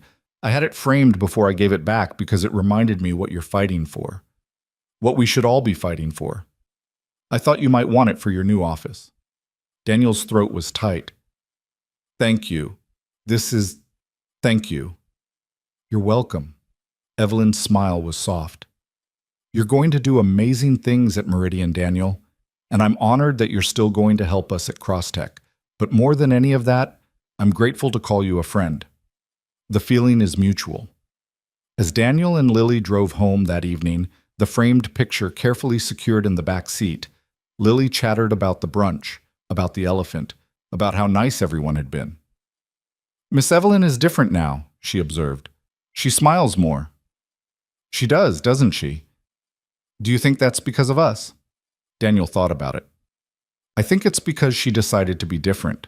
We just reminded her that she could." That's good. Everyone should smile more. Out of the mouths of babes. That night, after Lily was asleep, Daniel hung the framed picture in his home office, right above his desk, where he'd see it every day. A reminder of why he'd walked away from Crosstech, why he'd stood up to the media, why he'd fought so hard for balance. Not because work didn't matter, but because Lily mattered more. His phone buzzed with a text from Evelyn.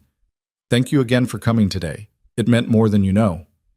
Daniel typed back, "Same. See you next week for the security review? Looking forward to it. And Daniel, good luck on your first day at Meridian. You're going to be amazing." He set his phone down and looked around his office. New equipment from Meridian, set up and ready to go.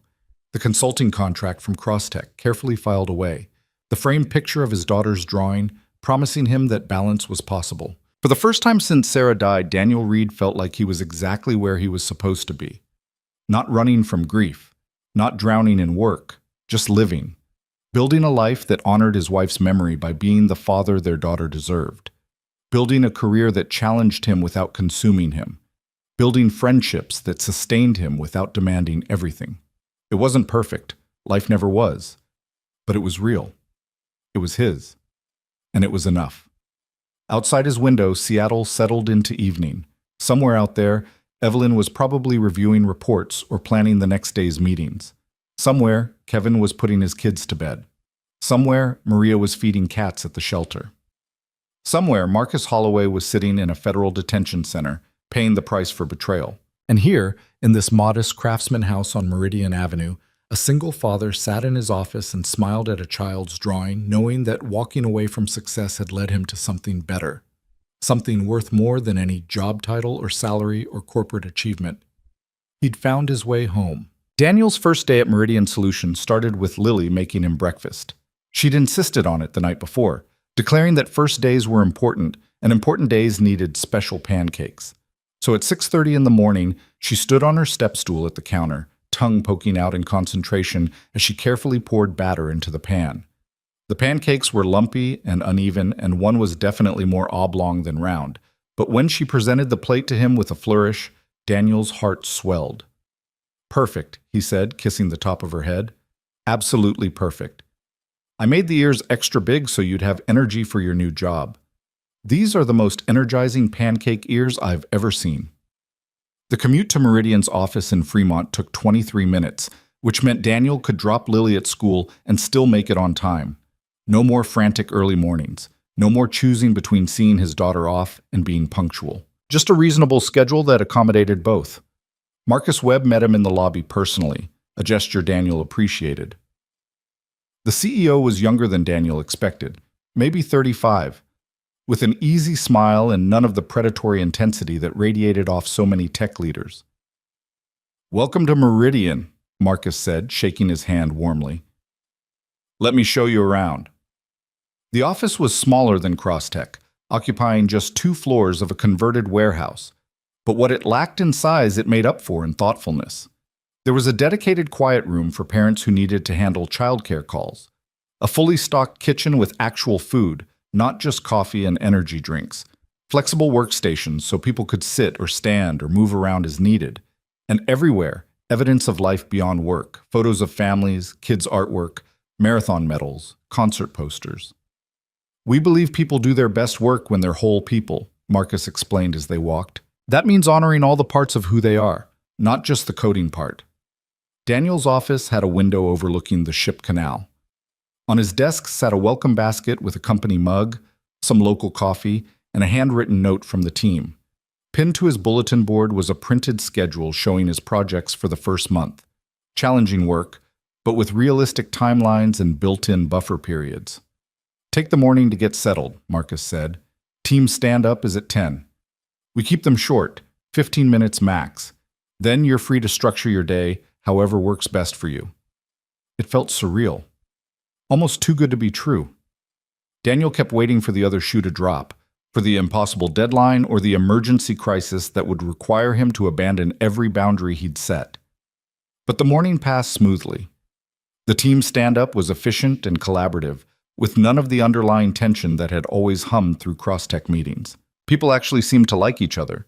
They asked about weekends and shared photos of their kids and made plans to grab lunch together. Daniel's first project was designing the architecture for the city's new transit app, complex enough to be interesting, important enough to matter, but with a 6-month timeline that actually accounted for testing and iteration instead of demanding miracles. By lunchtime, he'd already sketched out the initial system design. He ate at his desk, but not because he was rushing to meet a deadline, just because he was in the flow, enjoying the work for the first time in recent memory. His phone buzzed at 1:30, a text from Evelyn. "How's the first day?" "Good," he typed back. "Really good, actually." "I'm glad. Don't forget our call at 3 for the security review." He hadn't forgotten. At 3 o'clock sharp, Daniel logged into the secure video conference. Evelyn appeared on screen, and behind her he could see her office, tidier than before, with a stuffed elephant visible on a shelf. "Ready to make sure my company doesn't get hacked again?" she asked. "Let's do it." They spent 90 minutes going through Crosstech's new security protocols. Daniel found a few potential vulnerabilities and suggested fixes. Evelyn took notes, asked smart questions, and didn't once demand that he work faster or compromise quality for speed. "This is good work," she said when they finished. "Really solid. I feel better knowing you've reviewed it." "Happy to help. Same time next week?" "Actually, I wanted to ask if you'd be willing to present these findings to the board. They're still nervous about security after everything that happened. Hearing from you directly would help."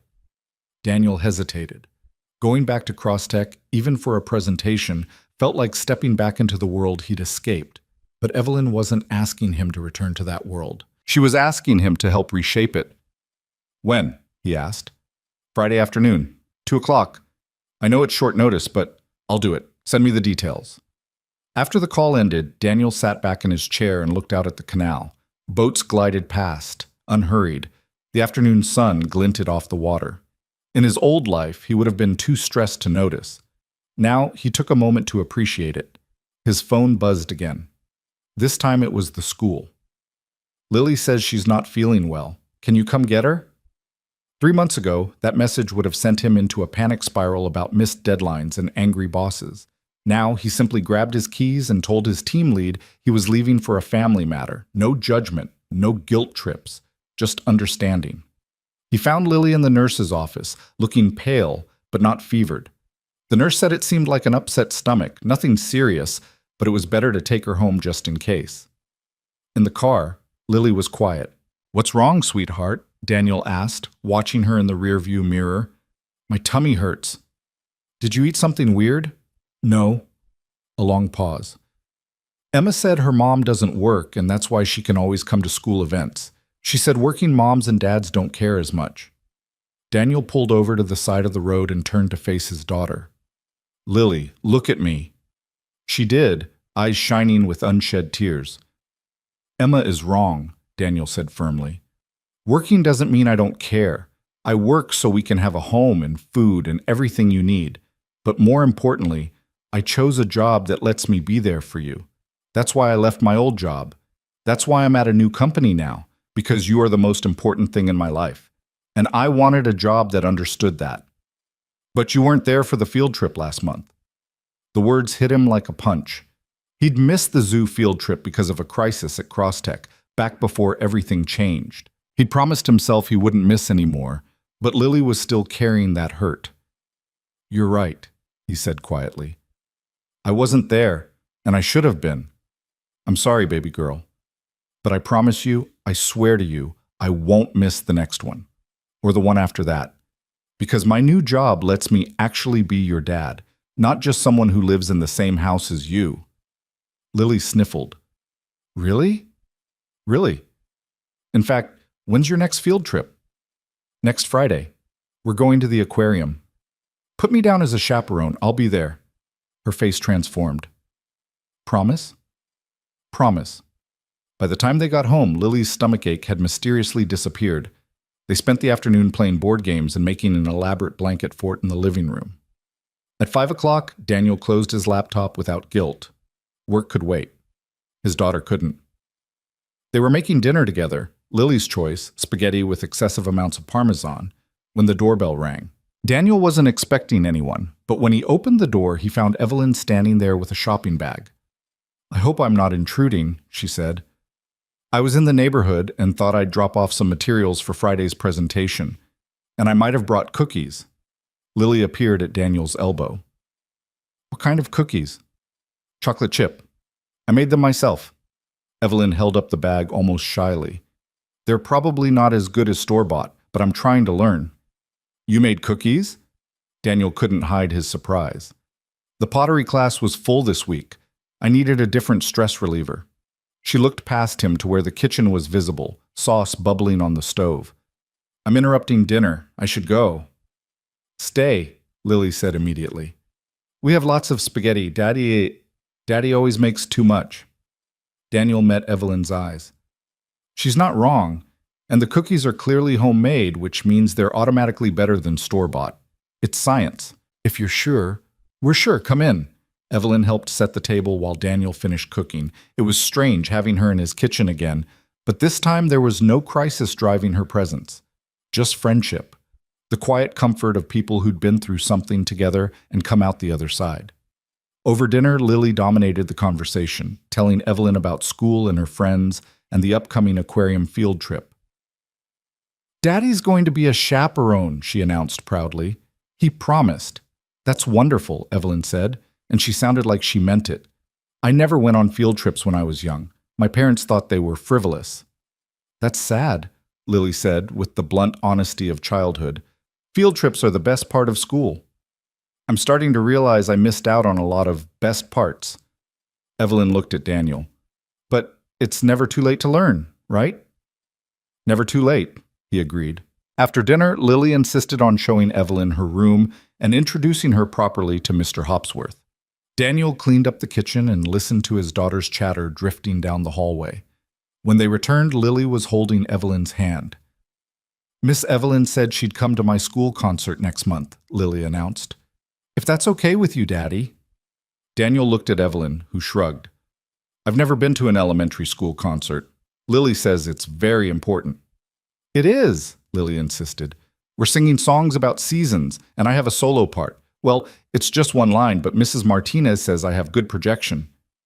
"Then we definitely need an audience," Evelyn said seriously.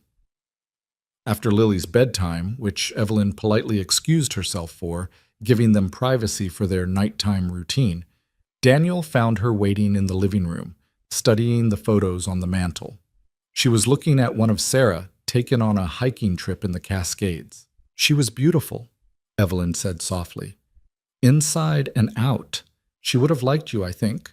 Once she got past the intimidation factor." "I'm intimidating?" "You're Evelyn Cross. You're professionally intimidating." She turned to face him. "Is that how you still see me? Even after pancakes and press conferences and homemade cookies?" Daniel considered it. "No, I see you as someone who's trying to be more than just a CEO. Someone who's learning that there's more to life than quarterly earnings and board meetings. Someone who's becoming a friend." "I'm not very good at friendship," Evelyn admitted. "I never learned how. My whole life has been about achievement and success and being the best. I don't know how to just be." "You're doing okay so far. You showed up with cookies. That's pretty much the friendship gold standard." She laughed. "The bar is remarkably low." "The bar's exactly where it should be. Friendship isn't complicated, Evelyn. It's just showing up, being present, caring about people without expecting anything in return." He paused. "Like how you're coming to Lily's concert even though there's no business reason for it." "There's a very good reason. Lily asked me to, and I realized that I want to be the kind of person who shows up when a 6-year-old asks them to." They sat on the couch, and for a while they talked about nothing important. Evelyn told him about her pottery class disaster, about the bowl that had collapsed in the kiln. Daniel told her about Lily's stomachache that turned out to be anxiety about not feeling important enough. They talked about work and family and the strange journey that had brought them from employer-employee to something resembling actual friendship. "I got an email today," Evelyn said eventually, from a CEO at another tech company. He wanted advice on implementing work-life balance policies. Said he'd read about what we're doing at CrossTech and wanted to follow our example. That's amazing. It's terrifying. What if I mess it up? What if the changes don't work long term? What if I'm giving everyone false hope? Then you adjust. You learn. You keep trying. Daniel leaned back against the couch. Evelyn, you're not going to get this perfect. Nobody does.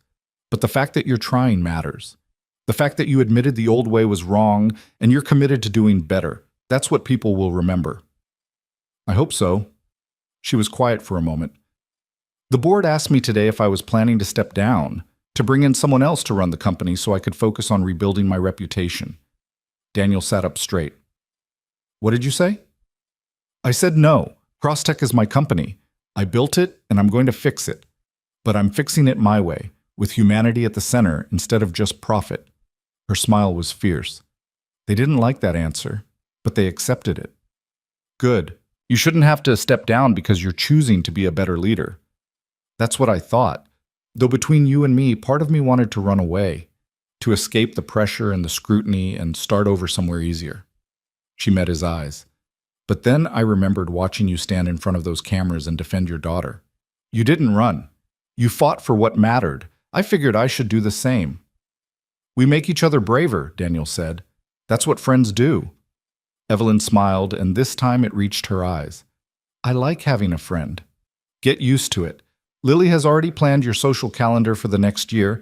After the concert, there's her birthday party. Then there's the spring art show, and apparently she wants to take you to the zoo to see the elephants because of Peanut. I wouldn't miss any of it. After Evelyn left, Daniel stood in his living room and marveled at how much had changed in just a few weeks. He'd quit his job, saved a company twice, stood up to the media, found a new position, and somehow gained one of the most unlikely friendships of his life. The rest of the week passed in a comfortable rhythm.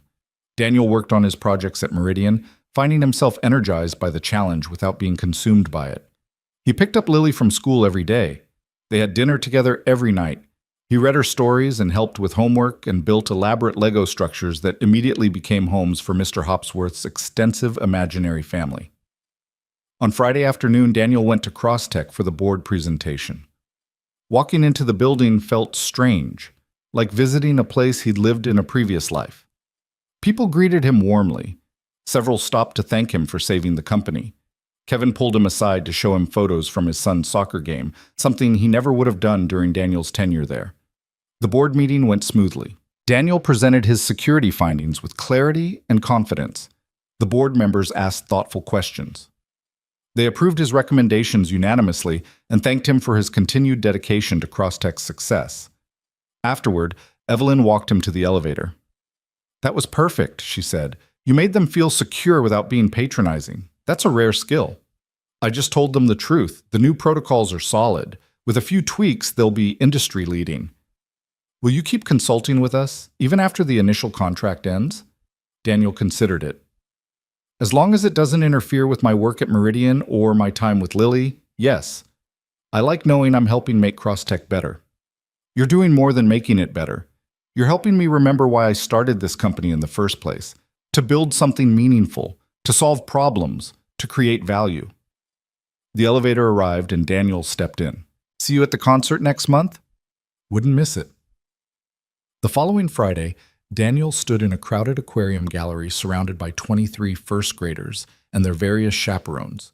Lily held his hand tightly, bouncing with excitement as she pointed out every fish, every otter, every jellyfish that caught her attention. Look, Daddy, that one's purple. I see it, baby. And that one's big as a car. Almost as big. Can we see the octopus again?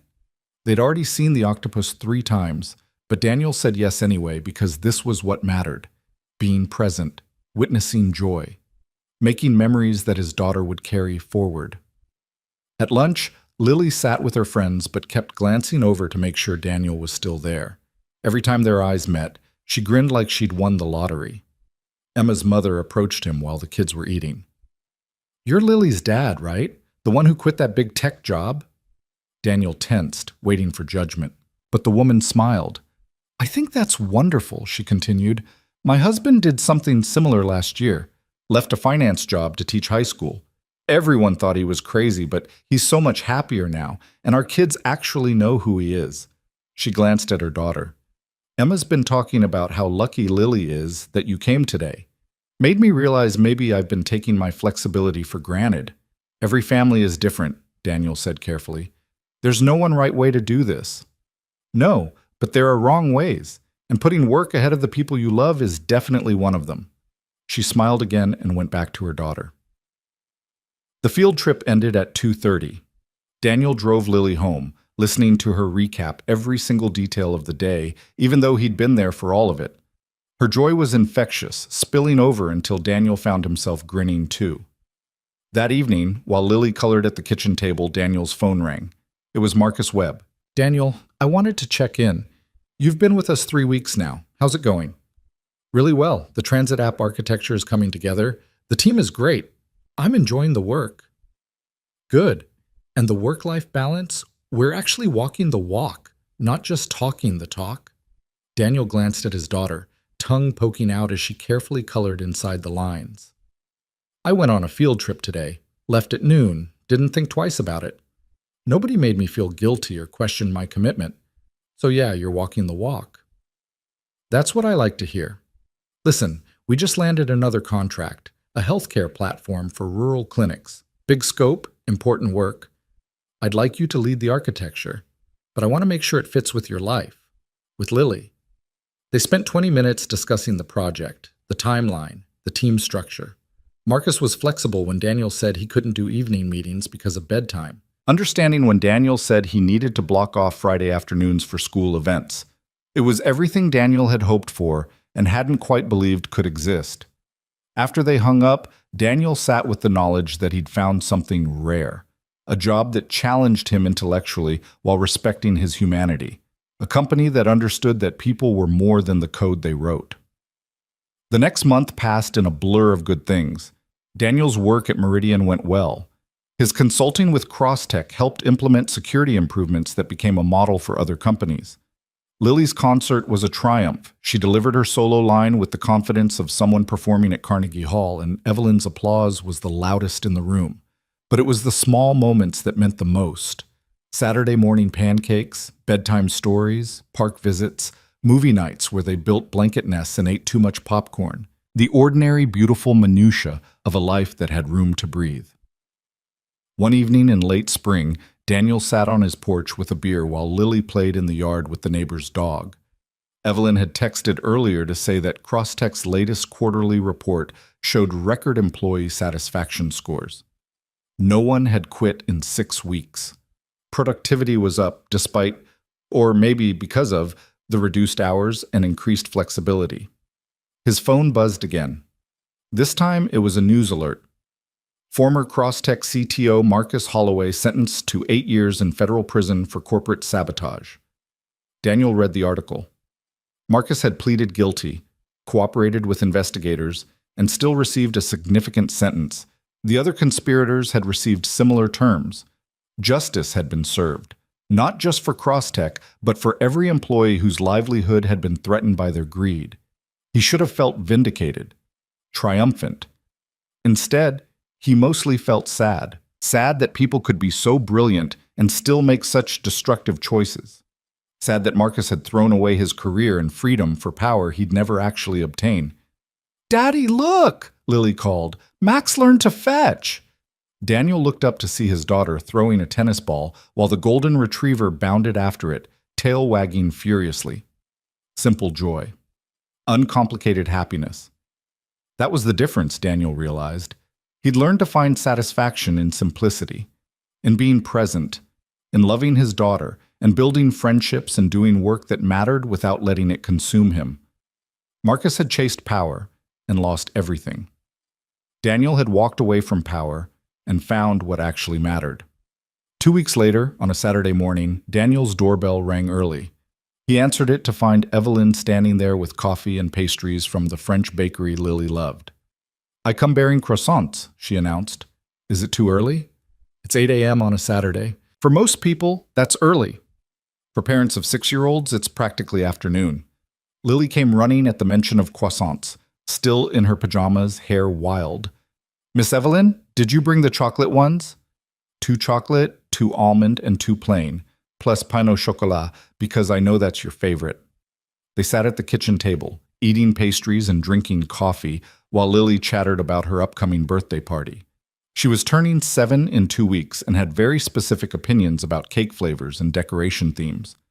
"You're coming, right?" Lily asked Evelyn seriously. "It won't be a real party without you. I wouldn't miss it for the world." After breakfast, Lily went to watch cartoons, leaving Daniel and Evelyn alone in the kitchen. "I have something to tell you," Evelyn said, her voice uncertain. "I've been thinking about it for a while, and I wanted to tell you first." Daniel's stomach dropped. "That sounds ominous." "It's not. At least, I don't think it is." She took a breath. "I'm stepping back from CrossTech. Not stepping down. I'm still CEO. But I'm delegating more. Trusting my team to handle things I used to think only I could do. And I'm taking actual time off, starting with 2 weeks in June to visit my sister in Vermont. I haven't seen her in 3 years. "Evelyn, that's wonderful." "It's terrifying. What if everything falls apart without me?" "Then your team will handle it. That's what teams are for." Daniel reached across the table and squeezed her hand. "You can't build a healthy company culture if you're not living it yourself.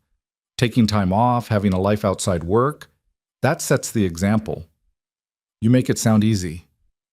"It's not easy, but it's worth it." He smiled. "And you're not alone in figuring it out. You've got friends now, people who want to see you succeed at being human, not just at being a CEO." Evelyn's eyes were bright. "I've been thinking about what you said that night, about how you didn't know how to turn off your brain. I'm trying to learn that, to be present, to exist without always planning the next move. How's it going?" "Some days are better than others, but I made pottery yesterday without checking my email once. That feels like progress." "That's definitely progress." They talked for another hour about work and life and the strange paths that had brought them here. Eventually, Evelyn said she should go, that she'd taken up enough of their Saturday. "You're always welcome here," Daniel said at the door. "Pastries or no pastries?" "Good, because I have a question." Evelyn looked nervous. "Lily's birthday party. Would it be weird if I helped? Not planning it or anything. Just maybe coming early to help set up? I've never done anything like that before." Daniel thought about the woman who'd stood on his porch weeks ago, immaculate and terrifying in her power suit, and he thought about the woman standing here now, asking permission to help decorate for a 7-year-old's birthday party. "It wouldn't be weird at all," he said. "We'd love the help." The next 2 weeks passed quickly. Daniel's healthcare platform project at Meridian was challenging in the best way. Complex problems that required creative solutions, but with time to actually solve them properly. His security consulting with CrossTech was winding down, the new protocols fully implemented and tested. And through it all, there was Lily. Growing, learning, becoming more herself every day. She lost her first tooth and wrote a letter to the tooth fairy requesting glitter in addition to money. She mastered riding her bike without training wheels. She announced that she wanted to be either a veterinarian or an astronaut, and couldn't understand why she couldn't be both. "You can be both," Daniel assured her. "You can be anything you want." "Can I be an astronaut veterinarian who makes pancakes?" "Especially that." The morning of Lily's birthday dawned clear and bright. Daniel woke to find his daughter already up, vibrating with excitement. "I'm 7 today. 7 is so old." "So old," Daniel agreed, pulling her into a hug. "When did you get so big?" "Yesterday I was small. Today I'm 7. The party was scheduled for 2 o'clock. Evelyn arrived at 11 as promised, wearing jeans and a t-shirt Daniel had never seen her in. She looked young and nervous and determined. Together they transformed the backyard. Streamers and balloons, a table for presents, chairs for parents. Lily directed operations like a tiny general, very specific about color placement and balloon height. "The purple ones go in the corner, not the middle." "Yes, ma'am," Evelyn said seriously, repositioning balloons. By 2 o'clock, the yard was full of children and chaos. 20 kids running around, playing games, eating cake, screaming with joy.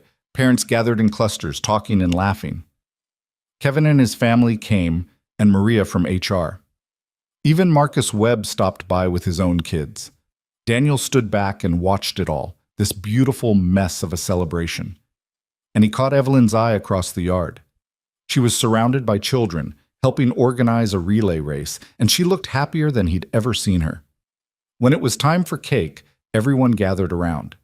Lily stood in front of her birthday cake, chocolate with rainbow frosting, exactly as requested, and took a deep breath. "Make a wish, baby girl," Daniel said.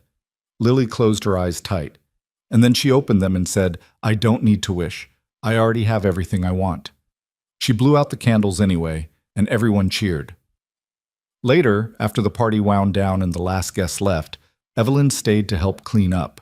They worked in comfortable silence, picking up paper plates and deflating balloons, while Lily played with her new toys in the living room. "Thank you for letting me be part of this," Evelyn said, tying off a garbage bag. "Thank you for being part of it. You didn't have to spend your Saturday at a 7-year-old's birthday party. I wanted to, and honestly, this was the most fun I've had in years." She looked toward the house where Lily's laughter drifted through the open door. "You've built something amazing, Daniel.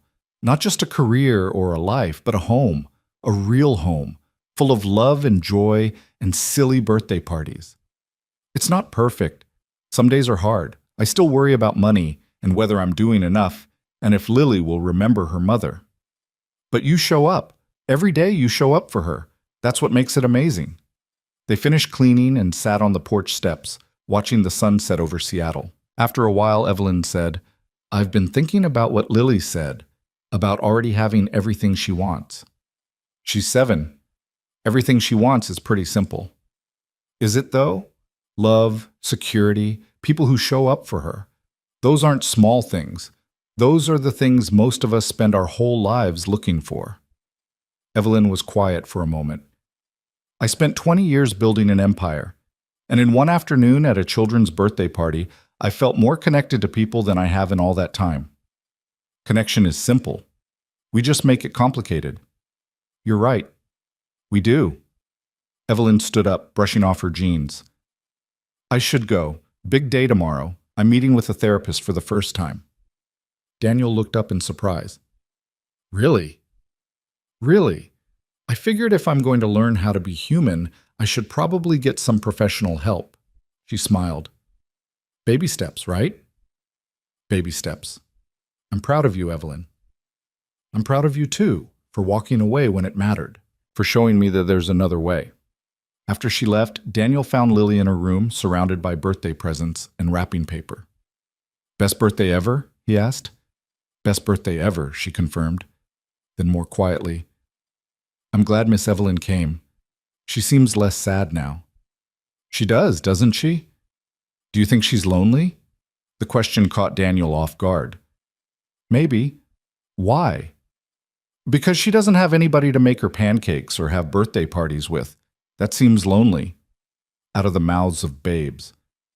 "I think she's learning that she doesn't have to be lonely," Daniel said. "That she can have friends and birthday parties and people who care about her." "Like us?" "Yeah, baby, like us." Lily nodded, satisfied. "Good. Everyone should have people."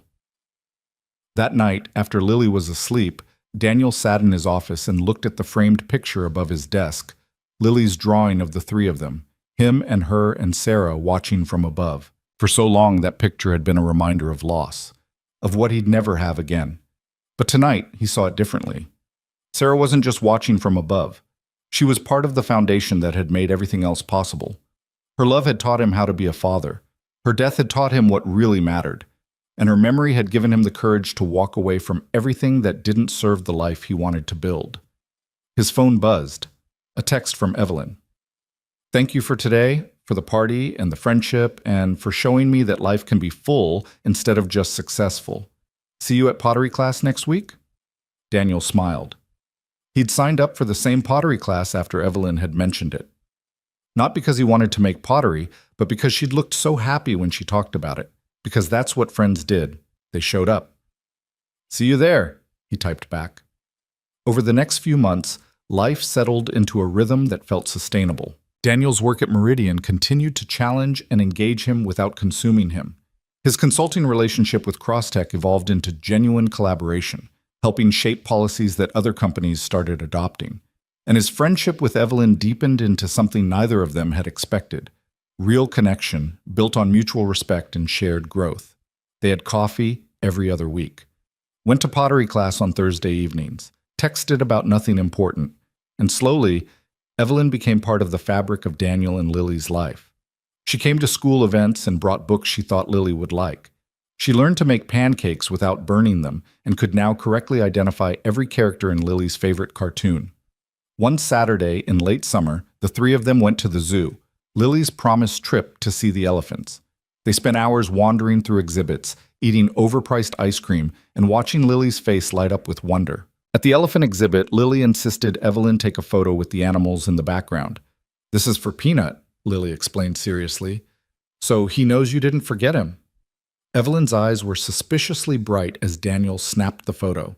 On the drive home, Lily fell asleep in the back seat, exhausted from the day. Daniel and Evelyn talked quietly in the front. "I got a call from my sister," Evelyn said. "She wants me to come for Thanksgiving. Bring friends," she said. "Real friends, not business associates." "Are you going?" "I think so. I haven't spent Thanksgiving with family in almost a decade. I usually just worked through it." "That's great, Evelyn. Really?" "She said I could bring people, if I wanted." Evelyn glanced back at sleeping Lily. "I know you probably have your own plans, but I thought I'd ask. Would you and Lily want to come? It's in Vermont. There's snow and my sister makes this incredible pumpkin pie and her kids are around Lily's age." Daniel thought about it. Their usual Thanksgiving was just the two of them, sometimes with his sister if she wasn't working. It was quiet and a little sad, if he was honest. The first holiday after Sarah died had been devastating. The second had been bearable, but they'd never quite figured out how to make it joyful again. "Can I think about it?" he asked. "Of course. No pressure." Later that night, after Lily was in bed, Daniel sat with the question. Going to Vermont with Evelyn felt like crossing some kind of threshold, moving from friendship into something that looked more like family. But maybe that was okay. Maybe family didn't have to mean blood relations or traditional structures. Maybe family could be a widow learning to live again, a CEO learning to be human, and a little girl teaching them both what really mattered. The next morning over breakfast, Daniel asked Lily what she thought about going to Vermont for Thanksgiving. With Miss Evelyn? With Miss Evelyn and her sister's family. Lily considered this seriously. Would there be other kids? 2 of them, around your age. And pumpkin pie? Apparently the best pumpkin pie in New England. Then yes, we should go. Miss Evelyn shouldn't be alone on Thanksgiving. Nobody should be alone on Thanksgiving. So they went, and it was chaotic and loud and wonderful. Evelyn's sister Claire was warm and welcoming. Her husband made terrible dad jokes, and her kids immediately adopted Lily into their games. They spent 4 days in a Vermont farmhouse, cooking and playing in the snow and talking late into the night. On Thanksgiving Day, Claire insisted everyone share what they were grateful for. When it was Evelyn's turn, she looked at Daniel and Lily. "I'm grateful for second chances," she said quietly, "for people who showed me that success and humanity aren't mutually exclusive, for learning that it's never too late to become who you're meant to be." When it was Daniel's turn, he looked at his daughter. "I'm grateful for the courage to walk away from the wrong things and the wisdom to walk toward the right ones. And I'm grateful for people who remind me what the right things are." Lily said she was grateful for elephants and pumpkin pie and having so many people to love. The drive back to Seattle was long but peaceful. Lily slept most of the way, and Daniel and Evelyn talked about everything and nothing. "Thank you for coming," Evelyn said as they crossed into Washington. "It meant a lot to Claire. To me. Thank you for inviting us. Lily had the time of her life." "So did I." Evelyn was quiet for a moment. "I've been thinking about what we talked about at dinner, about second chances. I spent so long thinking my life was set that I'd made my choices and had to live with them. But these past few months have shown me that's not true. We can always choose differently. We can always become more." "We can," Daniel agreed. "It's scary as hell, but we can." "Are you scared? About what comes next?" "Sometimes, but mostly I'm excited. For the first time in years, I'm excited about the future instead of just trying to survive the present." They drove in comfortable silence for a while. Then Evelyn said, "I've been offered a speaking engagement at a tech conference in San Francisco. They want me to talk about building humane company cultures. That's perfect for you. I'm terrified I'll mess it up, that people will think I'm a fraud. You're not a fraud. You're someone who recognized a problem and decided to fix it. That's the opposite of fraud. Will you help me with the speech? I trust your judgment. Of course. Over the next few weeks, they worked on the speech together. Late-night video calls after Lily was asleep, trading ideas and refining arguments. Daniel helped Evelyn find her authentic voice, the one that admitted mistakes without apologizing for trying to do better. The conference was in January. Evelyn asked if Daniel wanted to come, and he almost said no. But then Meridian's CEO mentioned they'd be presenting at the same conference, and suddenly it made sense. He could support Evelyn and represent his new company. The night before Evelyn's speech, they met for dinner at a quiet restaurant in San Francisco. I'm so nervous I might throw up, Evelyn admitted. You're going to be brilliant. Just speak from the heart. Tell them the truth. What if the truth isn't enough? It's always enough. The truth about failure, about growth, about choosing to be better. That's what people need to hear. The next day, Daniel sat in the audience while Evelyn took the stage. She looked professional and polished, but there was something different about her now, a warmth that hadn't been there before. I'm here to talk about failure, she began. Specifically, my failure. For years, I ran my company like a machine. I demanded perfection, rewarded exhaustion, and confused dedication with self-destruction. I told myself this was necessary, that you couldn't build something great without sacrifice. And I was right about the sacrifice part, but wrong about who should be making it. She told the story of the sabotage, the crisis, the moment she realized her company culture had been toxic. She talked about Daniel without naming him, about an employee who quit to care for his sick child and ended up teaching her more about leadership than any business school ever had. The question isn't whether we can build successful companies while treating people like humans, she said. The question is why we ever thought we couldn't. Somewhere along the way, we accepted that success requires suffering. That dedication means sacrificing everything else. But I'm here to tell you, that's a lie. We can be excellent and humane. We can build great things without destroying people. We just have to choose to. The applause was thunderous. And when Evelyn left the stage, Daniel saw tears in her eyes. You did it, he said when she found him in the crowd. We did it. I couldn't have said any of that without you. That evening, they walked along the San Francisco waterfront, watching the sun set over the bay. What happens now?